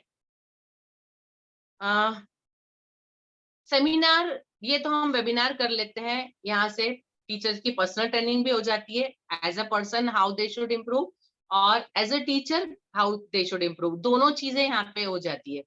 उसके अलावा आप डायरेक्ट वेबिनार सेमिनार टीचर्स के रख सकते हैं। आपके आसपास नजदीक में आपको कोई ऐसे एक्सपर्ट मिलेंगे, जैसे मैंने बताया अभी कि हमारे यहाँ पे डॉक्टर आते हैं, इस तरह से आते हैं। उसके अलावा हमारे यहाँ पे बहुत सारे एजुकेशनिस्ट आते हैं, बहुत सारे राइटर्स, गुजरात समाचार के एक लेखक है वो आते हैं टीचर्स की मीटिंग लेने के लिए। उसके बाद कॉलेज के कुलपति है, ये है, बहुत सारे ऐसे लोगों की साल में एक आध बार जब सिर्फ टीचर्स आते हैं, टीचर्स के साथ मीटिंग होती है, तब उनकी होती है। तो वो अपने मतलब अपने अनुभव बताते हैं, बहुत सारे नए तरीके बताते हैं, और टीचर का इम्प्रूवमेंट कैसे किया जाए एज अ टीचर वो बताते हैं। कई बार टीचरों के लिए हमने योगा टीचर बुलाए हैं, या रेड क्रॉस सोसाइटी से फर्स्ट एड वगैरह देने के लिए, तो सिर्फ टीचर्स के लिए ट्रेनिंग रखी जाती है। ऐसी ट्रेनिंग जो प्रैक्टिकली टीचर को काम आए। कुछ बेसिक फर्स्ट एड जो है हर एक टीचर को आना चाहिए, क्योंकि हमारे पास छोटे बच्चे आते हैं। वो जो बच्चे हैं मतलब कभी भी कुछ भी हो सकता है, तो फर्स्ट एड सिर्फ बॉक्स रख लेने से कुछ नहीं होगा, उसकी ट्रेनिंग, फर्स्ट एड हो गया, फिर आपके फायर फाइटिंग इक्विपमेंट्स हो गए, तो उन सब की ट्रेनिंग तो जितने टीचर, और ये ट्रेनिंग हर साल रखनी चाहिए, क्योंकि आपके पास जो स्टाफ है हो सकता है उसमें स्टाफ चेंज होता रहता होगा, ये नए नए आते रहते होंगे। तो कोशिश ये करें कि हर साल यदि इस तरह की ट्रेनिंग हो, तो हर टीचर उससे वाकिफ हो, तो वो आपके स्कूल के लिए बहुत बेनिफिशियल होगा। और उसके अलावा व्यक्तिगत रूप से सिखाना, अ, मेरे साथ ये हुआ अभी 2 साल पहले, मुझे मतलब थोड़ा सा बुरा लगा था, लेकिन उसके बाद मैंने जब सोचा तो मुझे लगा ठीक है। उसमें हुआ ये, एक टीचर अपॉइंट किए, कोरोना का समय था उस वक्त। वो टीचर मेरे पास आए, पहली मुलाकात में उनकी कुछ बातें इस तरह से थी, तो मेरे साथ थोड़ी गहमा गहमी हो गई। मैंने थोड़ी ऊंचे आवाज में उनसे बात की, क्योंकि उनका जो मतलब अप्रोच थी उनकी मुझे ठीक नहीं लगी। वो देने तो इंटरव्यू आए थे, सेकेंडरी में गए, वहां पे कोई सीट अवेलेबल नहीं थी, वो मेरे पास आए, मेरे पास उस टीचर की जगह खाली थी, मैंने उनका इंटरव्यू लिया। पूरा इंटरव्यू खत्म हो गया जब मैंने उनसे कहा कि ठीक है, मुझे लगता है कि आप कर लेंगे, मुझे आपको सिखाने की जरूरत है, लेकिन आप कर लेंगे। उनका नेक्स्ट क्वेश्चन था कि अच्छा मैम, यदि नेक्स्ट ईयर आप सेकेंडरी में कोई पोजीशन मिलती है तो क्या आप मुझे वहां भेजेंगे? मुझे बड़ा गुस्सा आया, मैंने कहा मैं आपको अपने यहाँ रख रही हूँ, मुझे पता है कि आपको मुझे सिखाने की जरूरत है, आप फ्रेश है बिल्कुल, वो मैं आपको चांस दे रही हूँ कि मैं आपको सिखाऊंगी, और उसके बाद भी आपकी नजर अभी भी सेकेंडरी की तरफ जाने के लिए, आपको प्राइमरी में इंटरेस्ट नहीं है, मैंने कहा आपको इंटरेस्ट नहीं है तो आप चले जाइए। मैंने उनको वापस भेज दिया। फिर वो सेकेंडरी प्रिंसिपल के पास गए, जहाँ से पहले से आए थे, उनसे डिस्कस करके वो प्रिंसिपल आई उनके साथ, बोलती मैम क्या हो गया, आपने इनको क्यों मना कर दिया? मैंने कहा मैम मैंने मना नहीं किया, जो उनका अप्रोच है। मैंने कहा एज अ टीचर जब आप लग रहे हैं, जुड़ रहे हैं, तो फिर 100% होल हार्टेडली आप जुड़िए, अदरवाइज मत जुड़िए। इसलिए मैंने उनको मना किया। फिर उन्होंने समझाया, उनको भी जरूरत थी, मुझे भी शिक्षक की जरूरत थी, मैंने उनको रखा। इंग्लिश उनको जरूर आता था, लेकिन उनको मैंने इंग्लिश एसएस दोनों सब्जेक्ट देना थे। मुझे बोलते मुझे एसएस नहीं आता, आई टोल्ड ठीक है, उसको मैं सिखाऊंगी, वो मेरा सब्जेक्ट है। आप विश्वास नहीं मानेंगे, उस वक्त तो कोरोना का पीरियड था, बच्चे नहीं आते थे, उनको ऑनलाइन पढ़ाना होता था। हर रोज उनका सपोज 12 बजे उनका ऑनलाइन क्लास है, तो वो 11 बजे आके मेरे सामने खोल के बैठते थे, मैम इसको कैसे समझाऊं बताइए, इसको कैसे। उनको हर एक चैप्टर, हर एक पेज कैसे पढ़ाना, क्या एग्जाम्पल देना, क्या चीजें यूज करना, क्योंकि उन्होंने ऐसे नहीं पढ़ा था, पूरा मैंने सिखाया। 2 साल मैंने उनको ट्रेन किया है, बहुत अच्छे हो गए। 2 साल के बाद मतलब जब खत्म होने वाला था साल, तो मेरे सामने रेजिग्नेशन लेटर रख दिया। मैंने कहा सर, तो बोले मैम मुझे वहीं मेरे घर के पास दूसरी स्कूल में जॉब मिल गई है, और यहाँ से सैलरी ज्यादा है। मुझे बहुत बुरा लगा, मुझे लगा कि मैं मतलब क्या ट्रेनिंग सेंटर खोल रखा है, हम सिखाए और चले। लेकिन थोड़े टाइम बाद जब उनका बाद में फोन आता कि मैम मुझे बहुत अच्छा रिस्पांस मिल रहा है, मुझे बड़े क्लास मिल गए, मैं अच्छे से पढ़ा रहा हूँ, ये जो एक सेंटेंस है ना, मैं बहुत अच्छे से पढ़ा रहा हूँ, ये बड़ा एक सेटिस्फेक्शन देता है। मुझे लगा चलो ठीक है, मैंने डायरेक्टली नहीं तो इनडायरेक्टली भी मैंने उन बच्चों का भला किया जो उस स्कूल में पढ़ रहे हैं, कि उनको जो टीचर मिला वो मेरे हाथ से ट्रेंड मिला है। सो आपको हमेशा ये टेंशन होता है कि हम टीचर ट्रेन करेंगे, और टीचर 2 साल 3 साल 4 साल बाद छोड़ के चला जाएगा। एक बहुत अच्छी कहानी है गुरु नानक जी की। गुरु नानक देव जी हमेशा ऐसे गांव-गांव घूमते थे, उनके साथ उनके कुछ अनुयायी घूमते थे। वो एक गांव में गए, वहां के लोग बड़े बदतमीजी से बात करते थे, लड़ते झगड़ते थे, इस तरह का माहौल था। तो वो एक रात वहां रुके, जब दूसरे दिन वहां से निकल रहे थे तो उन्होंने गांव वालों को आशीर्वाद दिया कि आप सब बसे रहो। चले गए, तो उनका जो अनुयायी था उसको बड़ा आश्चर्य हुआ, लेकिन पूछने की कुछ हिम्मत नहीं हुई। उनको लगा कि गुरु नानक जी ने बोला है तो कुछ अच्छा ही होगा। उसके बाद वो अगले दिन अगले गांव में पहुंचे, वहां के लोग बहुत खुशमिजाज, बहुत ज्यादा दरियादिल और बहुत ज्यादा मदद करने वाले। उन्होंने बहुत अच्छे से स्वागत किया, बहुत मदद की, सब हंसी खुशी, बहुत अच्छे से समय बीता। तो जब वहां से जा रहे थे गुरु नानक जी, तो गुरु नानक जी ने उन सबको आशीर्वाद दिया, तुम सब बिखर जाओ। अब उस इंसान से बर्दाश्त नहीं हुआ, उनके अनुयायी से। उसने गुरु नानक जी से पूछा कि आपने वो जो बुरे लोग थे उनको तो आशीर्वाद दिया कि बसे रहो, उनको अच्छा आशीर्वाद दिया, और ये सारे लोग जो इतने अच्छे, आपने उनको बिखर जाने का आशीर्वाद दिया। गुरु नानक जी बोले कि मैंने उनको आशीर्वाद बसे रहने का इसलिए दिया ताकि वो वहीं बसे रहे और उनकी जो नेगेटिविटी है वो वहीं तक सीमित रहे, उससे बाहर ना निकले। और इनको यदि मैंने बिखरने का आशीर्वाद दिया, क्योंकि ये हर इंसान दिल का बहुत अच्छा है, खुशमिजाज है, दूसरों को मदद करता है, ये जहां भी जाएगा ये अपने गुण फैलाएगा, इसलिए उनको आशीर्वाद दिया है, क्योंकि ये लोग बिखरे और सारे समाज का भला हो। यदि हम टीचर ट्रेन करते हैं और टीचर हमारे यहाँ से चली भी जाती है, आज नहीं 5 साल बाद 10 साल बाद आप यदि उनसे मिलते हैं तो आप देखिएगा कि आपके ट्रेनिंग का इम्पैक्ट क्या होता है। वो जहां भी जाएगी आपकी दी हुई ट्रेनिंग को इनडायरेक्टली आप उसके वाहक बने हैं, इस शिक्षा को जो आप यहाँ पे मतलब दे रहे हैं वो शिक्षा दूसरों तक पहुंचेगी। तो कभी भी प्लीज ऐसे मत सोचिए कि चले जाएंगे। हाँ, दुख होता है एज अ ह्यूमन बीइंग, लेकिन अपनी सोच को हम बदले, क्योंकि जो चीज हमारे हाथ में हम वही कर सकते हैं। इसलिए जब टीचर अपॉइंट करते हैं, मैं जब टीचर अपॉइंट करती हूँ, मैं जैसे एक एग्जांपल, 2-3 साल हो गए उस टीचर को, जब इंग्लिश की वो टीचर अपॉइंट करनी थी, तब मतलब 5 एक इंटरव्यू लिए, उसमें से 2 लोग थे। एक थी जिसने जो बहुत अच्छी एक्सपीरियंस थी, बहुत फ्लुएंट थी, अच्छे से पढ़ाया, और दूसरी थी जो थोड़ी सी नई थी, लेकिन उस मतलब जो उसका तरीका था, जैसे उसने कुछ गलती की, सॉरी, मैंने उसको बोला, मेरे साथ सेकेंडरी के प्रिंसिपल थे, तो उसने तुरंत उसको चेंज किया, तुरंत उसको सीखा, एंड शी टर्न्ड हरसेल्फ, और जैसे हम चाहते थे वैसे उसने किया। ये सारे इंटरव्यूज खत्म हुए, उसके बाद मैं और प्रिंसिपल मैम बैठ के डिस्कस कर रहे थे, तो मेरे वो जो सेकेंडरी प्रिंसिपल है उन्होंने मुझे एक सलाह दी। मैंने कहा वो जो अच्छे से फ्लुएंटली बोली है वो, तो बोले वो सही बात है, उसने बहुत अच्छे से डेमो दिया, लेकिन वो थोड़ी सी एरोगेंट है, वो शायद आपकी तरह ढलेगी नहीं जैसे आप चाहेंगे, या जैसे बच्चे हैं उनके हिसाब से ढलना शायद उसके लिए मुश्किल होगा। लेकिन ये जो दूसरे टीचर जिसने गलती की हमने बताया, उसने अपने आप को चेंज कर लिया। नो डाउट वो इतनी उसके जितनी फ्लुएंट नहीं है, उसके जितनी एक्सपीरियंस नहीं है, लेकिन ये आप जैसे चाहोगे वैसे काम करेगी, जैसे आपकी जरूरत होगी बच्चों की वैसे करेगी। मैंने उसी को अपॉइंट किया, मैंने एक रिस्क लिया, ठीक है देखते हैं। और आप विश्वास मानिए, शायद 6 महीने मुझे लगे उस लड़की को ट्रेन करने में। अभी वो बच्चों की फेवरेट टीचर बन गई है, और उसने इतना कुछ सीखा। हाँ, उसको भी जहाँ उसकी गलतियां थी, क्योंकि वो फ्रेश थी, मुझे थोड़ी मेहनत करनी पड़ी। 6 महीने सिर्फ मुझे मेहनत लगी, उसने मेरे तरीके बहुत अच्छे से सीखे।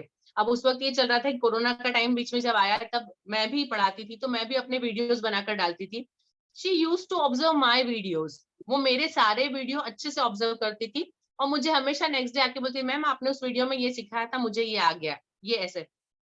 वो जो सीखने की चाह थी उसमें, वो उसका रिजल्ट मुझे आज बहुत अच्छा मिल रहा है। तो जब आप टीचर अपॉइंट करते हैं, मतलब गोल्ड मेडलिस्ट, हमेशा एक प्रॉब्लम है, जो खुद ने बहुत अच्छे से, जिसने पढ़ाया है, बहुत अच्छे से सीखा है, उसको पता नहीं चलेगा कि बच्चों को कहाँ तकलीफ है। यदि कोई टीचर मतलब नॉर्मल फर्स्ट डिवीजन के आसपास की है, जिसको सच में पता है कि यदि कोई आंसर गलत होते तो एज अ स्टूडेंट उन्होंने कहाँ गलती की है, तो वो बच्चों को हेल्प जरूर कर पाएगी। तो बहुत एजुकेटेड टीचर या बहुत गोल्ड मेडलिस्ट टीचर की जगह यदि नॉर्मल टीचर लें, तो वो बच्चों को ज्यादा अच्छे से समझ पाएगी। ये मेरा अनुभव है। ठीक है। वैसे भी इंडस्ट्रीज के अंदर भी ऐसा होता है, एक क्वेश्चन पूछा जाता है कि आपको ऐसे लोग चाहिए जो सीख कर चले जाए, या ऐसे लोग चाहिए जो ना सीखे और वहीं बने रहे? मतलब ऐसे लोगों को रखना है कि जो सीखे ना, अपने आप को ना बदले और आपके स्कूल में बने रहे, तो आपके लिए एक प्रॉब्लम क्रिएट होगी। उससे बेटर है कि टीचर्स ऐसे हों जो हमेशा सीखते रहें। That will be helpful to you. ठीक है। बहुत देर हो गई, एक काम करते हैं, हम एक एक्टिविटी करते हैं। मेरा एक क्वेश्चन है आप लोगों से, कितने लोग हैं आप में से जो पुराने गाने गाना चाहेंगे? Please raise your hands. आ जाओ, बताओ। और कितने लोग हैं जो नए गानों को पसंद करेंगे? बोलिए बोलिए। सिर्फ हैंड रेज करिए, इट विल बी ओके। आपको दिख रहा है? हाँ जी, दिख रहे हैं, दिख रहे हैं। Okay, thank you very much. Sorry, मैं आपको डिस्टर्ब नहीं करूंगी, मैं आपसे कोई गाने नहीं गवाऊंगी। ये एक साइकोलॉजिकल टेक्निक आपको बता रही हूँ। किसी से आपको काम करवाना है, ऑब्वियसली अभी आप यहाँ बैठे, हम कोई गाने के लिए नहीं बैठे, हम डिस्कशन के लिए बैठे हैं। लेकिन आपको किसी के लिए काम करवाना है तो एक बहुत सिंपल तरीका है कि आप उनको ऑप्शन दीजिए उस काम को करने के। यू डोंट टेल कि आपको ये काम करना है, आप करेंगे या नहीं करेंगे। चॉइस वो नहीं देना है, आपको ऑप्शंस देना है कि आप ये काम कैसे करेंगे। है ना, जैसे कोई आता है पूछता है, अच्छा आप चाय लेंगे या कॉफी, तो दोनों में से एक जवाब देगा। ठीक है, वो ना बोले नहीं नहीं लेना तो पड़ेगा, तो एक वो कंपल्शन हो जाता है उस पर्सन के लिए कि मुझे लेना है। ठीक है, तो टीचर से भी काम निकलवाना, प्लीज नेक्स्ट स्लाइड पे चलिए। टीचर से यदि काम निकलवाना है आपको, तो थोड़ा सा आपको उनके साइकोलॉजिकल टेक्निक्स यूज करने पड़ेंगे। ठीक है, तो जो काम आपको करवाने हैं, तो उसका ढांचा जब आप उनको बता रहे हैं, तो वो इस तरह से बताइए कि उसके अंदर उनके पास उस काम को करने के लिए कोई चॉइस हो। जब आपको किसी चीज के लिए चॉइस मिलती है ना, तो आप उसको खुशी खुशी करते हैं। एक बहुत सिंपल एग्जांपल है, हम सब लोग मॉल में जाते होंगे खरीदी करने। आप दुकान पे जाएंगे तो जो आपकी लिस्ट है लिमिटेड, उतनी चीजें खरीद कर लाते हैं।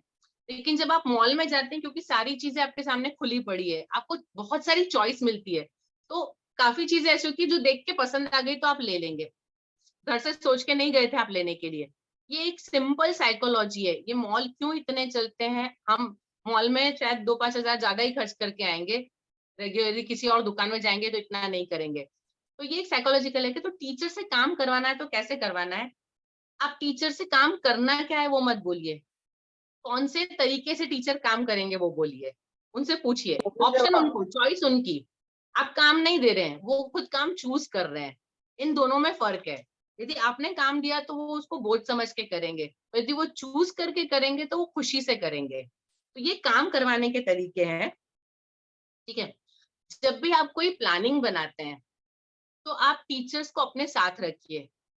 कभी भी रेडीमेड प्लानिंग उनको देके कि आपको ये काम करना है, डोंट डू दैट। हमेशा प्लानिंग के अंदर जिस इंसान का इन्वॉल्वमेंट रहेगा, तो क्या होता है, ब्रेन पहले से डेवलप हो जाता है उस काम के लिए, कि प्लानिंग की है, उस प्लानिंग में पर्सन इन्वॉल्व, उसको पता है ये काम करना है। हमारे घर में भी ऐसा होता है, जैसे वेकेशन आने वाला है तो कहीं जाने की प्लानिंग कर रहे हैं, हम बच्चों के साथ बैठ के डिस्कस करते हैं। तो जब बच्चे नहीं नहीं मम्मी यहाँ चलेंगे, नहीं पापा यहाँ चलेंगे, तो उनका इन्वॉल्वमेंट होता है, तो उसके बाद शायद हम डिसीजन अपने हिसाब से उनको मोल्ड भी कर लें। उसी की जगह यदि आप डायरेक्ट उनको बोले कि हम यहाँ जाने वाले हैं, यदि उनको वो जगह नहीं भी पसंद तो वो शायद ना बोल देंगे, आपको कुछ होगा। तो ये एक साइकोलॉजिकल टेक्निक है।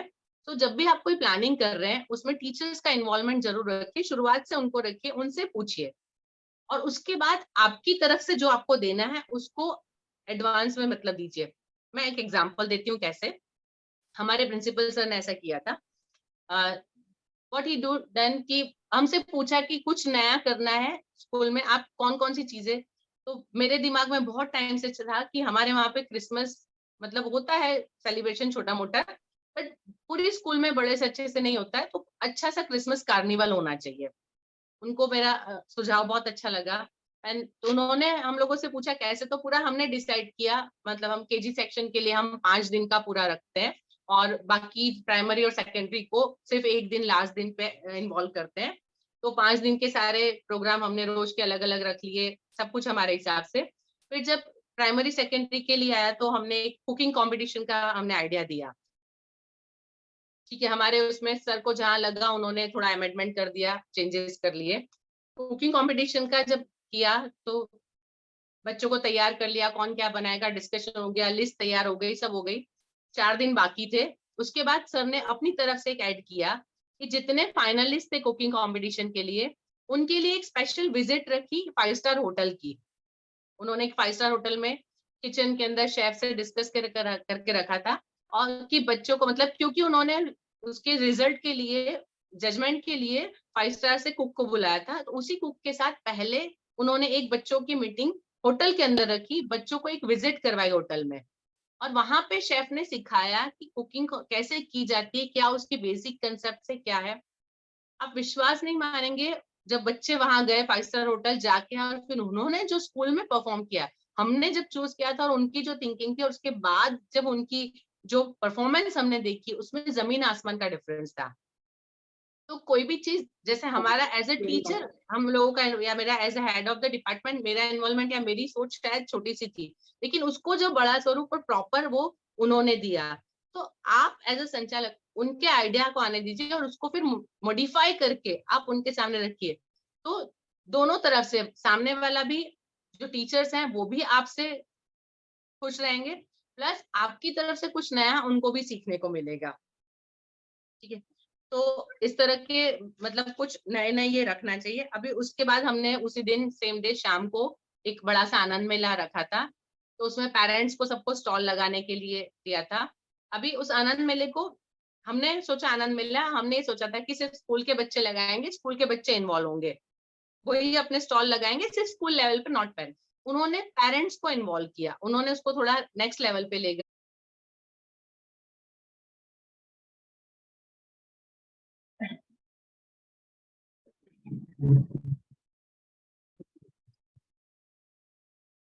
हाँ, पॉइंट इसके लिए पॉलिसी बनाई जाती है, क्या बनाई जाती है, क्या यूज होनी चाहिए, किस प्रकार से। सॉरी, सुनाई नहीं दे रहा है।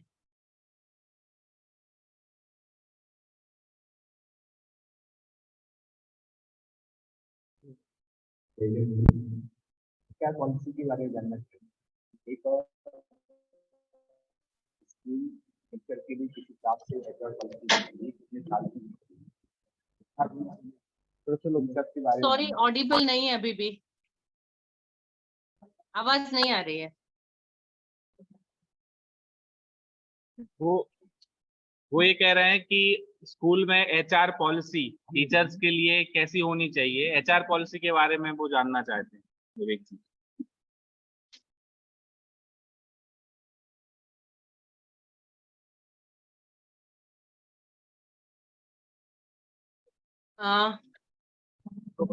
कुछ जो नियम है वो कड़क है, वो वैसे ही होने चाहिए। मेरा जो लास्ट पॉइंट था वो इसी पे था, अनुशासन, समय की पाबंदी और शाला प्रणाली का पालन। तो स्ट्रिक्टली रूल्स जो है वो फॉलो होने चाहिए, जो स्कूल के रूल्स है उसके साथ कोई भी एडजस्टमेंट नहीं होना चाहिए। जैसे टीचर के आने के टाइम, उनके जाने के टाइम, उनके काम करने के जो घंटे, उनका काम समय करने की जो खत्म करने की जो सीमा है, क्योंकि हम स्कूल सिस्टम में है, हर साल बच्चे आगे निकल जाते हैं, तो हमारे पास पर्टिकुलर वही 10 महीने 9 महीने 10 महीने का टाइम होता है जिसमें हमको बच्चों को सब कुछ कंप्लीट करवाना है। टीचर को जो मतलब काम करना है वो उसी टाइम में सिलेबस कंप्लीशन जो हमारा सिस्टम है उसके हिसाब से करना है। टीचर के आने के टाइम, उनके काम खत्म करने के टाइम सब नियत होने चाहिए, और उसका फॉलो अप पूरी तरह से होना चाहिए। जैसे हमारे यहाँ पे सिस्टम है कि यदि 5 मिनट से ऊपर लेट होते हैं टीचर, तो उनका एक मतलब एक डॉट लगता है। ऐसे यदि 3 डॉट होते हैं तो उसको 1 CL काउंट करते हैं, तो जिसने 3 बार जो लेट हो गया महीने में तो उसकी 1 CL कटेगी। तो ऐसे थोड़े से स्ट्रिक्ट रूल्स कुछ होने चाहिए जिसको फॉलो भी करना चाहिए। यदि आप एक बार 1 CL कटती है टीचर की, तो दूसरी बार वो याद रखेगी और वो टाइम पे आएंगे। या उनका काम जो पूरा करना है यदि लेट होते हैं, जैसे मैंने एग्जांपल दिया कि हम मेमो सिस्टम रखते हैं कि यदि कोई काम प्रॉपर नहीं होता है, जहाँ पे बच्चों को नुकसान हो सकता है टीचर के किसी काम करने से या काम समय पे ना करने से, तो वहां पे उनको मेमो दिया जाता है, और वो मेमो, उसका इम्पैक्ट ये होता है, और कोई फर्क नहीं पड़ता है, नो डाउट, मतलब हमारे सर उनके इंक्रीमेंट रोकते नहीं है कभी भी, लेकिन एक ये टेंशन बना होता है कि मुझे मेमो मिल रहा है तो मेरे इंक्रीमेंट पे फर्क पड़ सकता है। तो ये एक मतलब पॉलिसी जो भी है, इस तरह से जो रूल्स बनाए हैं आपके, हो सकता है आपके स्कूल के हिसाब के आपके रूल थोड़े से डिफरेंट हो, लेकिन उन रूल्स को प्रॉपरली फॉलो करना चाहिए, स्ट्रिक्टली फॉलो करना चाहिए। कई बार ऐसा होता है कि हमारे स्कूल में एक सिस्टम है, मेरे सर क्लियरली बोलते हैं, बोले एडमिशन कितनी भी पहचान से हो जाएगा बच्चे का, लेकिन किसी टीचर को पहचान से नहीं रखा जाएगा। Teacher has to go through all the मतलब डेमो और इंटरव्यू और फिर मैनेजमेंट से इंटरव्यू, जितने उसके प्रोसीजर है उसको कंप्लीट करके आएंगे। और यदि टीचर कैपेबल है तो ही कोई पहचान काम नहीं करती है, क्योंकि टीचर को वहां पे एज अ पर्सन काम करना है और वो काम प्रॉपर करना है। वहां कोई पहचान या कोई मतलब हम गुजराती में लागवग बोलते हैं, मतलब वो नहीं चलेगा। तो ये रूल्स जो आप बनाते हैं उसको स्ट्रिक्टली फॉलो करिए। मे भी हो सकता है कि आप जहाँ पे है शायद पहचान वाले या कुछ इस तरह से कुछ लोग अपॉइंट किए, लेकिन very first day you make it clear. और जैसे मैंने कहा कि बीच में आपको एक हर्डल रखना पड़ता है, तो वहां ये चीज यदि हो सकता है कि किसी पहचान वाले को आपने अपॉइंट भी किया है, आप उसको डायरेक्टली नहीं बोल सकते, तो एक आप हेड ऑफ द डिपार्टमेंट रखिए जो जिसको ये काम लेना है और वो स्ट्रिक्टली वो चीज को फॉलो करवाए। तो ये एक तरीका होता है, इस तरह के थोड़े से रूल्स बना के आप उसको प्रॉपरली फॉलो करवा सकते हैं। I hope it is okay. हाँ, बहुत सारे पॉइंट्स क्लियर हुए हैं, पर जो एचआर पॉलिसी का कोई फॉर्मेट होता है क्या कि ए फॉर्मेट है, इस हिसाब से स्कूल को ए वाले रूल्स पालन कराना चाहिए? सॉरी, ऐसा कोई फॉर्मेट है क्या आपके पास एचआर पॉलिसी से रिलेटेड? नहीं ऐसा कोई है तो नहीं, क्योंकि हमारे सारे ओरल है, हम उसको सब इसी तरह से मानते हैं, ऐसा कुछ लिखना हुआ नहीं है। But we just explain as a principal, हम उसी को फॉलो करते हैं और जो नया टीचर आता है उनको सारे बता देते हैं। Thank you. और बोलिए, आइए कम।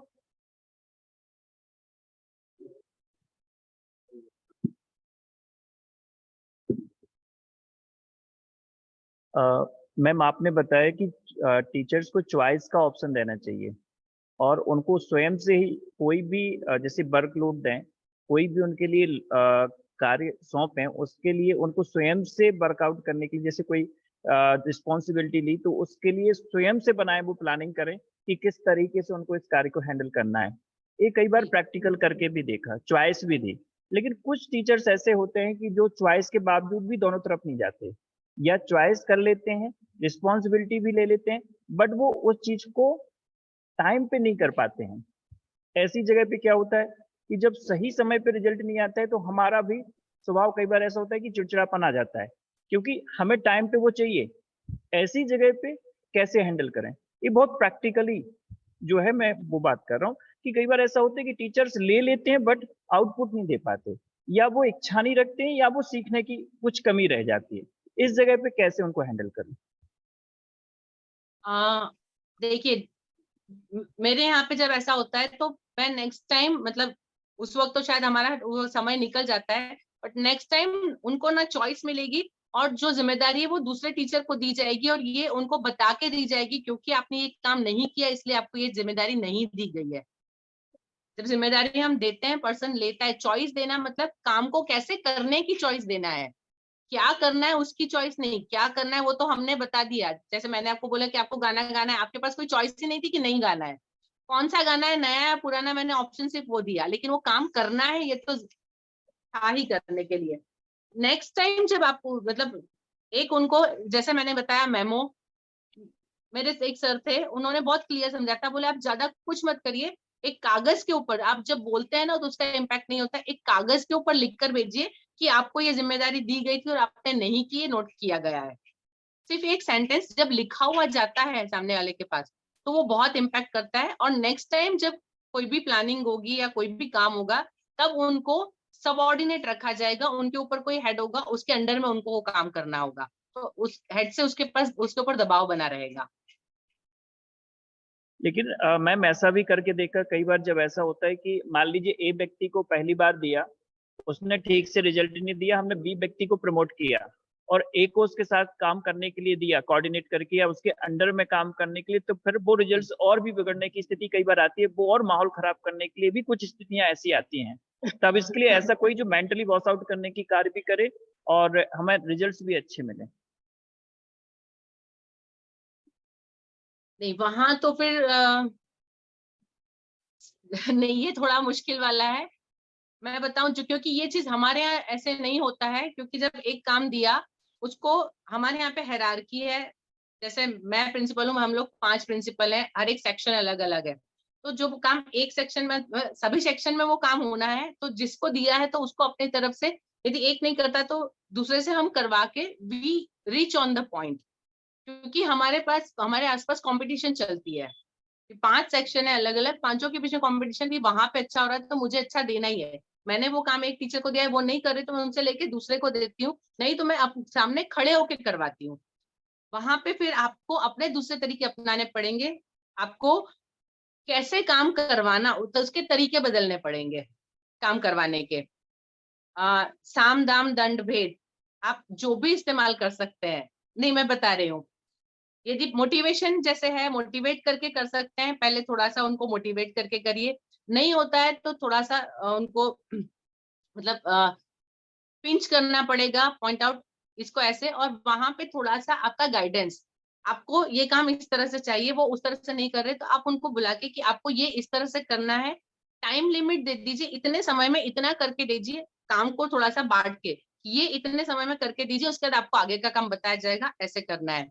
तो थोड़े थोड़े लेवल पे ही जाएगा, हो सकता है एक साथ बड़ा सा है वो कंप्लीट नहीं कर पा रहे, तो आप जैसे हम बच्चों से करवाते हैं थोड़ा थोड़ा करके, तो उसको बांट के उनसे एक एक हर एक लेवल पे उनसे थोड़ा सा फीडबैक लेने का कि ये यहाँ तक हो गया कि नहीं हुआ, ये नहीं हुआ तो क्यों नहीं हुआ, इसको इतने टाइम में खत्म करिए, तब आप उसको कंप्लीट लेवल पे ले पाएंगे। ये जो चंक वाला एक तरीका है उसको शायद अपना के देखिए। मैम एक तो स्टाफ अगर पर्याप्त है तो हमारे पास ऑप्शंस भी पर्याप्त हैं, लेकिन अगर स्टाफ लिमिटेड है तो ऑप्शन भी लिमिटेड हो जाते हैं।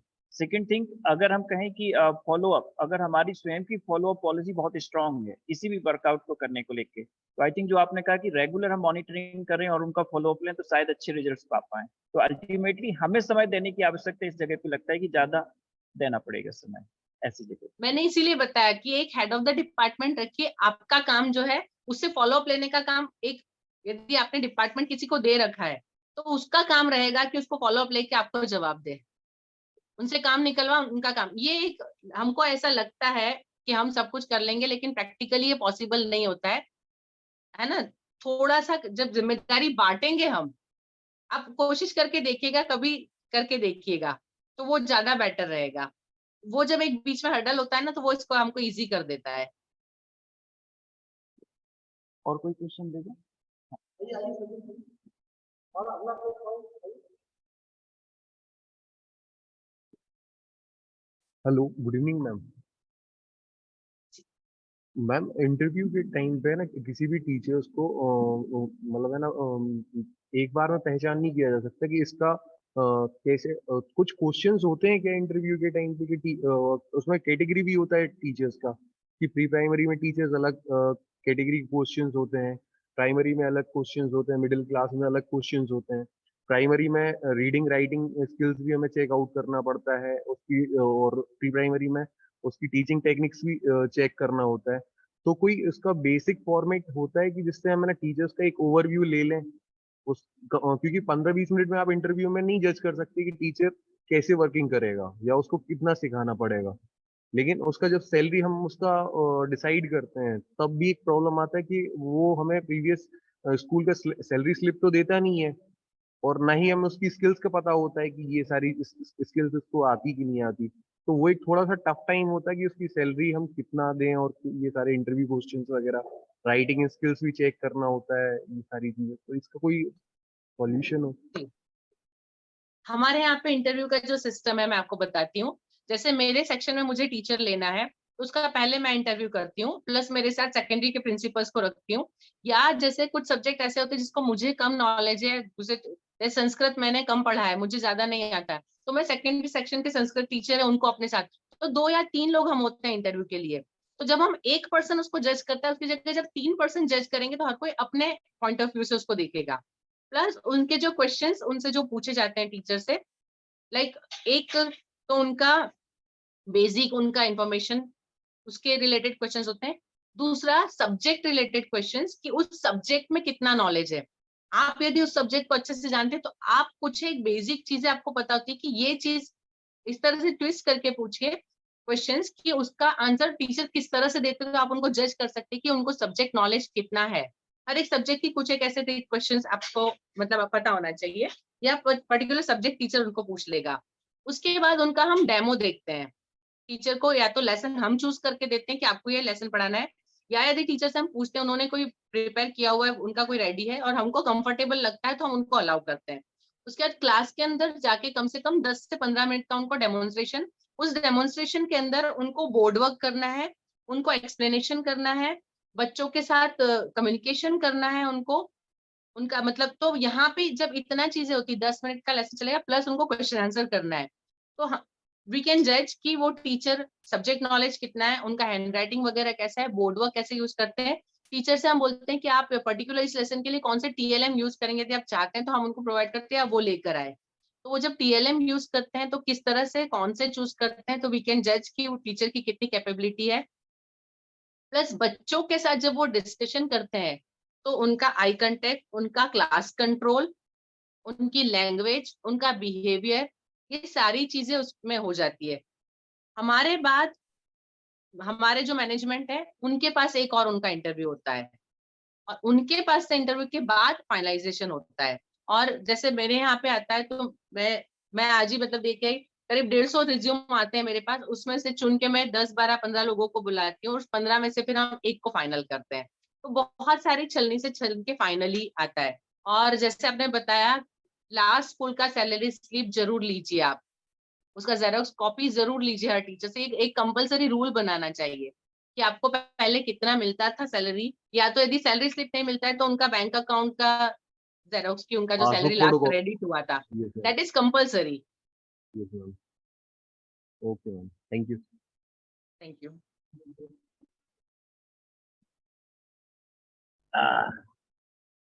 Good evening ma'am. जी अभिनंदन जी। जी मेरे एक्चुअली दो प्रश्न हैं, वो शायद हमारे हालातों से संबंधित हैं, आपको हो सकता है उतनी समस्या न जाती हो वहाँ पर।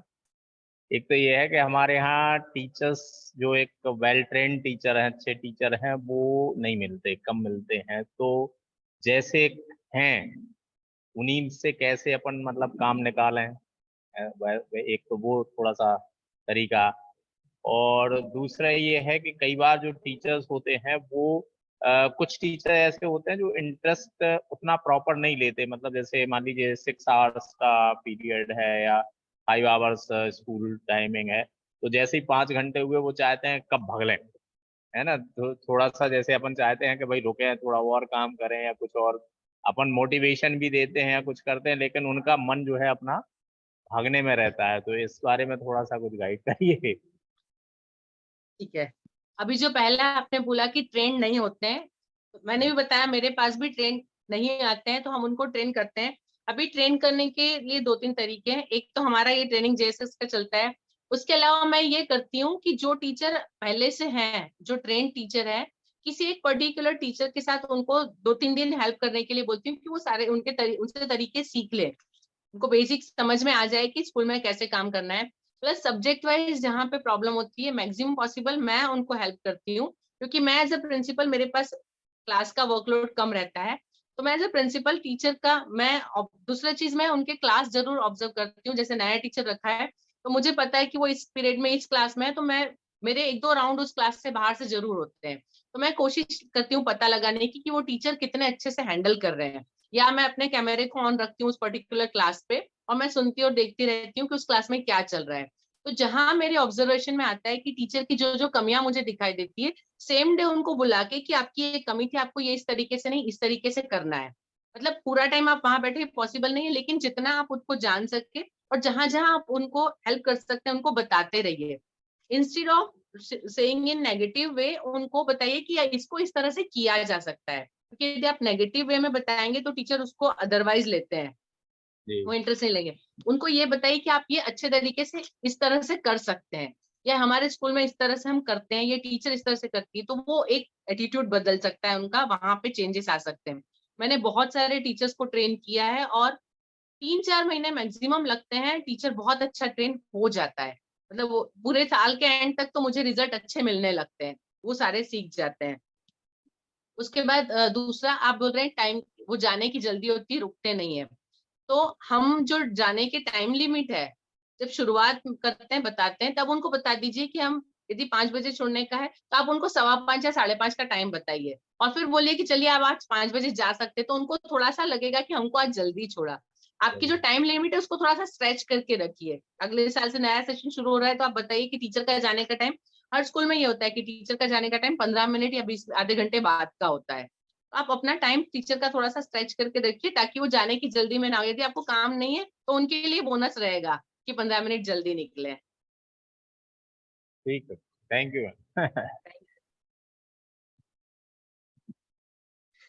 दीदी आपको बहुत नाराज है।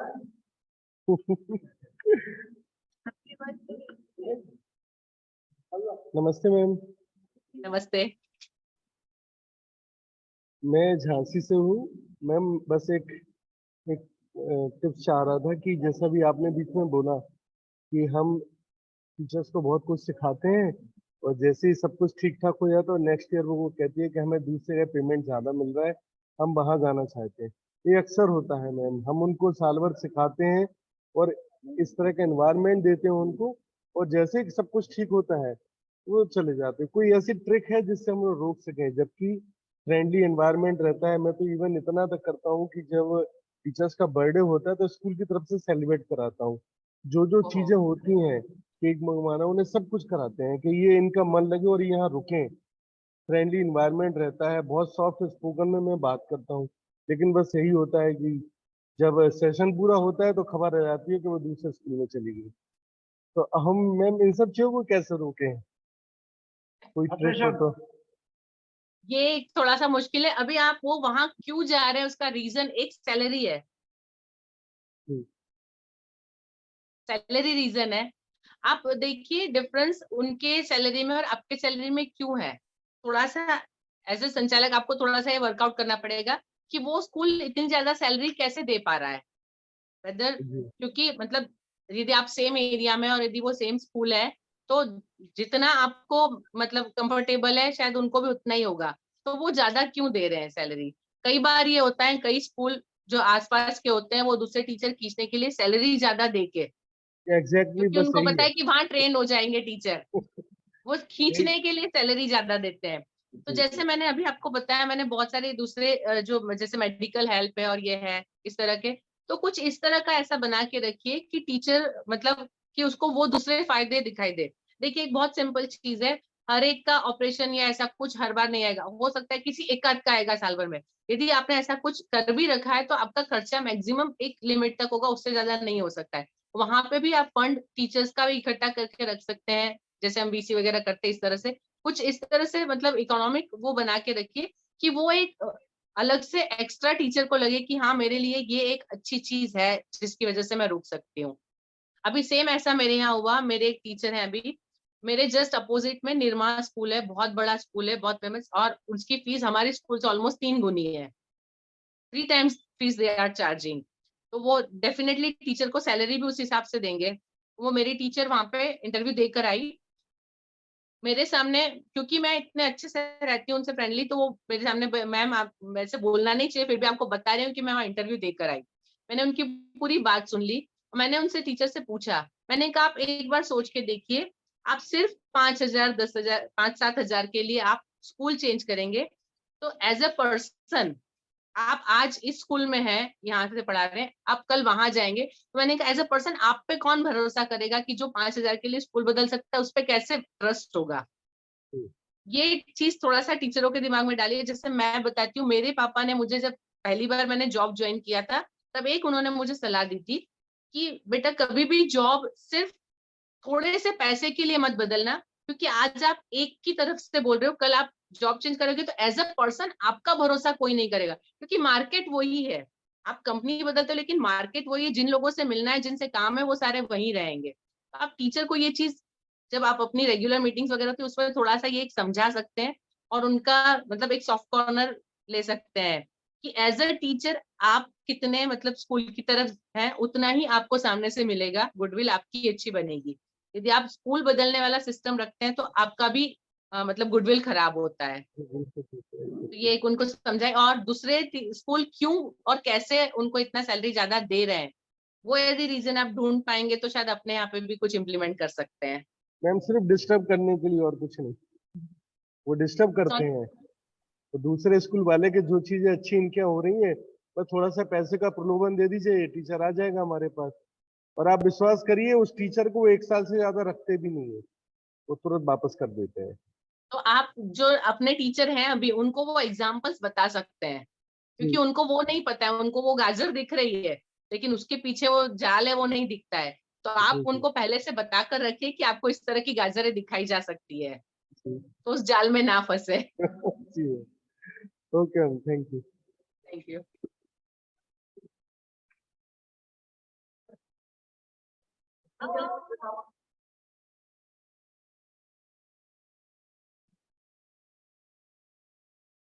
आज के मैम अगेन आ गया मैं, जी जी। क्योंकि क्वेश्चंस आते हैं तो उनको तुरंत क्लियर करना जरूरी है, और अभी एक अच्छी अपॉर्चुनिटी है आपसे डिस्कस करने की। जी कई बार क्या होता है, जैसे अभी आज आपने कहा कि लोगों को, जो स्टाफ है या टीचिंग स्टाफ या टीचर्स हैं, उनको प्रमोट करें। प्रमोट में उनका बहुत अच्छा होता है कि उनको शाबाशी दें, सबके सामने दें। लेकिन कई बार इसका एक बैड इफेक्ट मेरी लाइफ में आया है। एक बार एक फंक्शन के दौरान 8 या 10 टीचर्स को प्रमोट किया, सर्टिफिकेट दिया, उनको गिफ्ट दिया कि आपका काम बहुत अच्छा है। लेकिन इस चक्कर में 20 से ज्यादा टीचर अगेंस्ट चले गए। अन्य टीचर्स को बुरा लगा, उन्होंने लॉबी बनाना स्टार्ट कर दिया, और उस कार्यक्रम के 20 दिन बाद तक ये प्रॉब्लम हमें हुई। तो कई बार इसका बहुत नेगेटिव इम्पैक्ट भी आ जाता है। तब ऐसी स्थिति में कैसे बचा जाए कि टीचर्स प्रमोट भी हो जाएं, उनको अच्छा भी लगे, और दूसरे लोगों को पॉजिटिव थिंकिंग जनरेट हो, ना कि नेगेटिविटी आए। अभी देखिए, मैंने जो बताया कि जैसे हम टीचर्स को सर्टिफिकेट और गिफ्ट देते हैं, वहां पे स्पेसिफिक को नहीं दिया जाता। जैसे सारे टीचर्स को हम लोग देते थे, टीचर्स डे है तो सारे टीचर को गिफ्ट मिलेगा, सारे टीचर को मिलेगा। हाँ, जो आपने बताया, हम यदि स्पेसिफिक को देते हैं ये होता है तो सही होता है। हर एक टीचर में देखिए, हर एक इंसान में कुछ ना कुछ गुण जरूर होता है। मैंने कहा ना, आपका माइन्यूट ऑब्जर्वेशन चाहिए, आप उनको मौका दीजिए कि इसके बाद नेक्स्ट है, जिनको मिल गया उनको नहीं, पर बाकी लोगों के पास चांस है। उनको जब आप दे रहे हैं तब दूसरों के लिए भी, जैसे हम स्कूल में बच्चों को देते हैं कि कुछ एक बच्चों को फर्स्ट आया, लेकिन उनको उनका रिजल्ट अनाउंस करने से पहले हम उन बच्चों को शाबाशी देते हैं जिन्होंने पार्टिसिपेट किया था। ये मेरा तरीका है, जब भी मैं कोई भी रिजल्ट अनाउंस करती हूँ तो जितने पार्टिसिपेंट से पहले उनको बधाई देती हूँ कि आप सबने इसमें पार्टिसिपेट किया, आप यहाँ तक आए। लेकिन क्योंकि हमारा ये कि हम लिमिटेड को दे सकते हैं, तो आप या तो मतलब इस तरह से रखिए, जैसे हर एक की पर्टिकुलर एक क्वालिटी को ढूंढ के जब आप सर्टिफिकेट देते हैं तो सबको दीजिए। जैसे टीचर्स डे पे हमको मिलता था, हर टीचर को मिलता था, तो स्पेसिफिक उनकी जो क्वालिटी उसके अकॉर्डिंग मिलता था, उसकी क्वालिटी को ढूंढ के। ये है, आप लिमिटेड को देंगे तो वहां प्रॉब्लम क्रिएट होगा, लेकिन पर्टिकुलर उस क्वालिटी को ढूंढ के उसके तरीके से, या फिर एक बताइए कि एक हो गया, अभी इसके बाद नेक्स्ट 2 महीने बाद या 3 महीने बाद फिर से आने वाला है, अब आप परफॉर्मेंस दिखाइए, तो उन लोगों के लिए चांस है। तो वहां पे शायद उनको हम इस तरह से मोटिवेट कर सकते हैं। ओके। लेकिन कई बार ऐसा होता है कि कुछ लोग करते भी नहीं हैं, और कुछ लोग डिस्टर्ब भी बहुत करते हैं स्टाफ में। ऐसे लोगों के लिए कि उनको हमें प्रमोट तो करना है, इच्छा भी है, लेकिन वो फिर भी उनके अंदर वो एक अंदर से भावना नहीं आती कि जिसको लेके हम उनको प्रमोट कर सकें, या उनको कह सकें कि आपने बहुत अच्छा कोई शाबाशी का काम किया। ऐसे लोगों के साथ कैसे, क्योंकि कोई भी है, कोई कम्युनिटी या सोसाइटी है, हर जगह हर एक प्रकार के लोग हैं। और जब स्टाफ बड़ा होता है तो उसमें बहुत वैरायटी के लोग होते हैं जो काम करते भी नहीं, करना भी नहीं चाहते, सैलरी भी अच्छा चाहते हैं, सीनियरिटी के बेस पे चाहते हैं, बट अलग से कोई इनोवेटिव आइडियाज नहीं, क्लास में टीचिंग एड का ऐसा जो होना चाहिए इनोवेशन वो भी नहीं। लेकिन बट हम सीनियर हैं तो हमें सीनियरिटी के हिसाब से हमें एक महत्वता मिलनी चाहिए। तो इस बात को लेके भी कई लोग जाते हैं। ऐसे सरकमटेंस में हम लोग क्या करें इस चीज को करने के लिए? ऐसे टाइम पे एक मतलब, जैसे मैंने बताया कि नाउ एंड देन जो इनोवेटिव मीटिंग्स जो रखना है, इनोवेटिव मीटिंग रखिए, उनको एक टारगेट आपकी तरफ से मिलना चाहिए। आपको जो लगता है कि ये टीचर अपनी तरफ से इनोवेशन नहीं दे रहे हैं, तो आप उनके इनोवेशन के लिए उनको थोड़ा सा एक प्लेटफॉर्म दीजिए, उनको दीजिए आपको इस बार ये करके दिखाना है, आप कैसे करते हैं। उनको टारगेट देके उनको कंप्लीट करवाइए। जो अपने आप से नहीं करते तो हमको उनको सिखाना पड़ेगा, उनको रास्ता बताना पड़ेगा। टारगेट आप करिए और अचीव उनको करने दीजिए, उनको थोड़ा सा उसके लिए कि उन्होंने अपने आप कर लिया है, आपको ये करना है, अभी देखते हैं। देन कंपैरिजन, थोड़ा सा वहां पे कंपैरिजन करके कि उनके इतने आए लेकिन आपका ये नहीं आया। As a senior you are suppose to do more. मेरे यहाँ पे जितने सीनियर टीचर होते हैं उनको काम ज्यादा होता है, क्योंकि नए टीचर आए उनको नहीं समझ आता, तो उनको हेल्प के लिए सीनियर टीचर को ही ड्यूटी देती हूँ कि आपको इनको सिखाना है, आपको इनको हेल्प करना है, टारगेट आपको देने पड़ेंगे उसके लिए। आइए।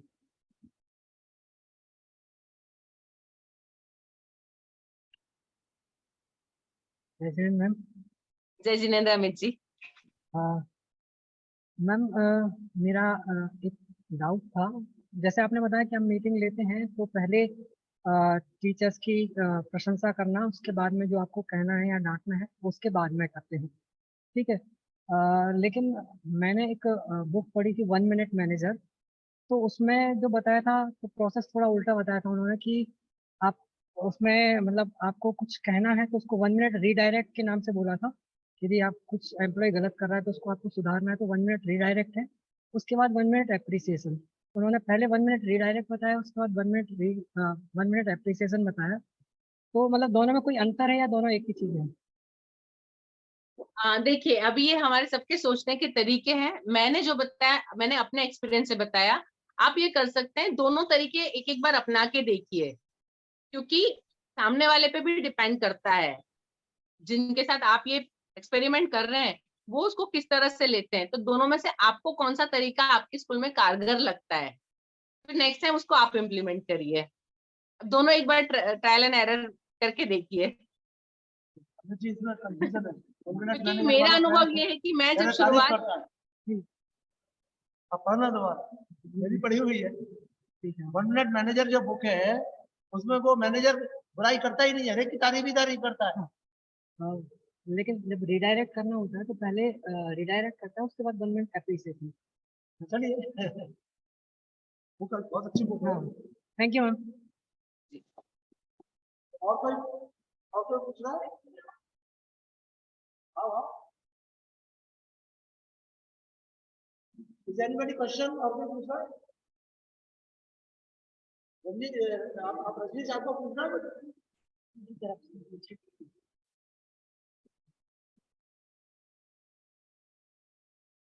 जय जिनेन्द्र मैम। जय जिनेन्द्र। मैं रश्मि जैन। मैम, मेरा ये कहना था कि जो टीचरों से अपन उम्मीद रखते हैं, मतलब जो सर लोग वो ट्रेनिंग वगैरह भी देते, लेकिन हम सोचते वो टीचर वो काम करे हैं, जो सीखा है वो चीज बच्चों को बताए, लेकिन ये सब नहीं करते वो लोग। क्योंकि हम भी देखते हैं कि मतलब जितना अपन काम कर लो तो उनसे अपन सोचो कि ये काम ये लोग करें, तो वो लोग नहीं करते। हम ये बात शेयर भी करते अपने पापा जी से, तो वो कहने लगती मतलब अगर उनको इतना ही करना होता तो वो यहाँ क्यों करते। लेकिन हम ये चाहते कि ये लोग कैसे करें, उनसे काम करवाएं कि वो जो सीखते हैं वो बच्चों को भी सिखाएं। मैं वही बोल रही हूँ, उसके लिए आपको एक स्पेसिफिक रूल बनाना होगा कि हर एक को इतना करना ही है। जैसे मैं बताऊं, मैं जब प्री प्राइमरी की हेड थी, मेरे अंडर में जो भी 6-7 टीचर थे, जो 7-8 क्लासेस थे, मैं हर एक क्लास में 5-10 मिनट जाकर खड़ी होती थी और उस दिन का काम बता के आती थी कि आज ये ऐसा इस तरीके से होना है, ठीक है। और उसके बाद यदि नहीं है तो बच्चों के जाने के बाद टीचर की क्लास ली जाती थी कि आपने ये ऐसे क्यों नहीं किया, इतना क्यों नहीं हुआ। नेक्स्ट दिन का टारगेट कि आपको ये इस तरह से ऐसे ही करना है। जो ट्रेनिंग दिया है उसको फॉलो अप करवाना उनके साथ। अभी फिर आपको अपने तरीके ढूंढने पड़ेंगे, क्योंकि पर्सन वाइज भी थोड़ा सा तरीका अलग होगा। किसी को आप शायद एक बार डट के बोले तो वो सुन के कर ले दोबारा, किसी को कुछ और तरीके अपनाने पड़ेंगे एज अ पर्सन आपको। लेकिन एक कांस्टेंट ऑब्जर्वेशन जो होता है और कांस्टेंट टेलिंग, वो जो काम करता है उसके जैसा कोई काम नहीं करेगा। जब उनको पता हो कि हमने ये किया और ये सामने तक पता चल गया है, तब वो दूसरी बार ध्यान रखेंगे कि नहीं, मुझे ये काम फिनिश करना है क्योंकि मुझे इस पर टोका जाता है। थोड़ा सा टाइम लगता है। उम्मीद रखनी चाहिए कि नहीं रखनी चाहिए? काम करने की जो अपनी जैसे इच्छा होती है वो उनसे उम्मीद रखें या नहीं रखें? बिल्कुल, ट्रेनिंग दिए तो उम्मीद तो 100% रखनी चाहिए। हाँ वही यही आपसे बोल रही थी, उन लोगों से नहीं, उम्मीद तो होना चाहिए। सवाल ही नहीं उठता है, उनको करना ही है। इस मामले में तो हाँ। मैं भी थोड़ी सी सीखूं। मैं इवन मेरी आया बहन से भी सफाई करवाना था, मैं सिर पे खड़ी होकर करवाती हूँ। यदि वो कुछ ना कर सके, मुझे जरूरत पड़े तो झाड़ू पकड़ के मैं करके बताती हूँ कि ये मुझे ऐसा साफ चाहिए। मैं एक कोना साफ करके कि मुझे सारे कोने इस तरह से साफ चाहिए। मैं मतलब उनके लेवल तक, तो उनको पता है कि यदि हमने नहीं किया तो ये हाथ में झाड़ू उठा के बताएंगे, इससे बेटर है हम कर लें। टीचर के साथ भी कि ये आपको काम इसी तरीके से करना है। इवन आज की तारीख में भी कई बार ऐसा होता है, जैसे कुछ ग्रामर के टॉपिक होते हैं, जो जैसे मैंने अभी आपको एग्जांपल दिया कि मैंने नई टीचर रखी थी, उसको ट्रेन किया। कई बार ऐसा हुआ कि पर्टिकुलर टॉपिक मैंने उसको समझाया, उसको समझ नहीं आया, देन मैं उसकी क्लास में गई हूँ और उसका एक्सप्लेनेशन मैंने दिया कि मैं समझा रही हूँ, आप खड़े रहिए बच्चों के सामने। इवन बच्चों को भी पता है कि ये मैम इनको लेके आए, ये समझाएंगे, फिर मैम हमको एक्सरसाइज करवाएंगे। तो जहां आपको थोड़ी जरूरत लगे, हाँ मुझे 2 या 3 बार उसकी क्लास में जाना पड़ा, लेकिन उसके बाद जाने की जरूरत नहीं पड़ी। तो आपको उनके साथ खड़े होके प्रैक्टिकली उनको सिखा के, और हर रोज एक ये होना चाहिए, मतलब जहां पे आपको लगता है, जिसकी लगती है कि आपको रेगुलर करके उनको करना है, थोड़ा सा टाइम देना पड़ेगा। कल ये करना है, कल ये करना है, उनका टारगेट तय कर दीजिए और उनको बता दीजिए, और ऑब्जर्वेशन आपका रखिए। उनको पता होना चाहिए कि एक नजर देख रही है मुझे, तो वो गलती नहीं करेंगे या उसमें मक्कारी नहीं करेंगे। Thank you. ओके।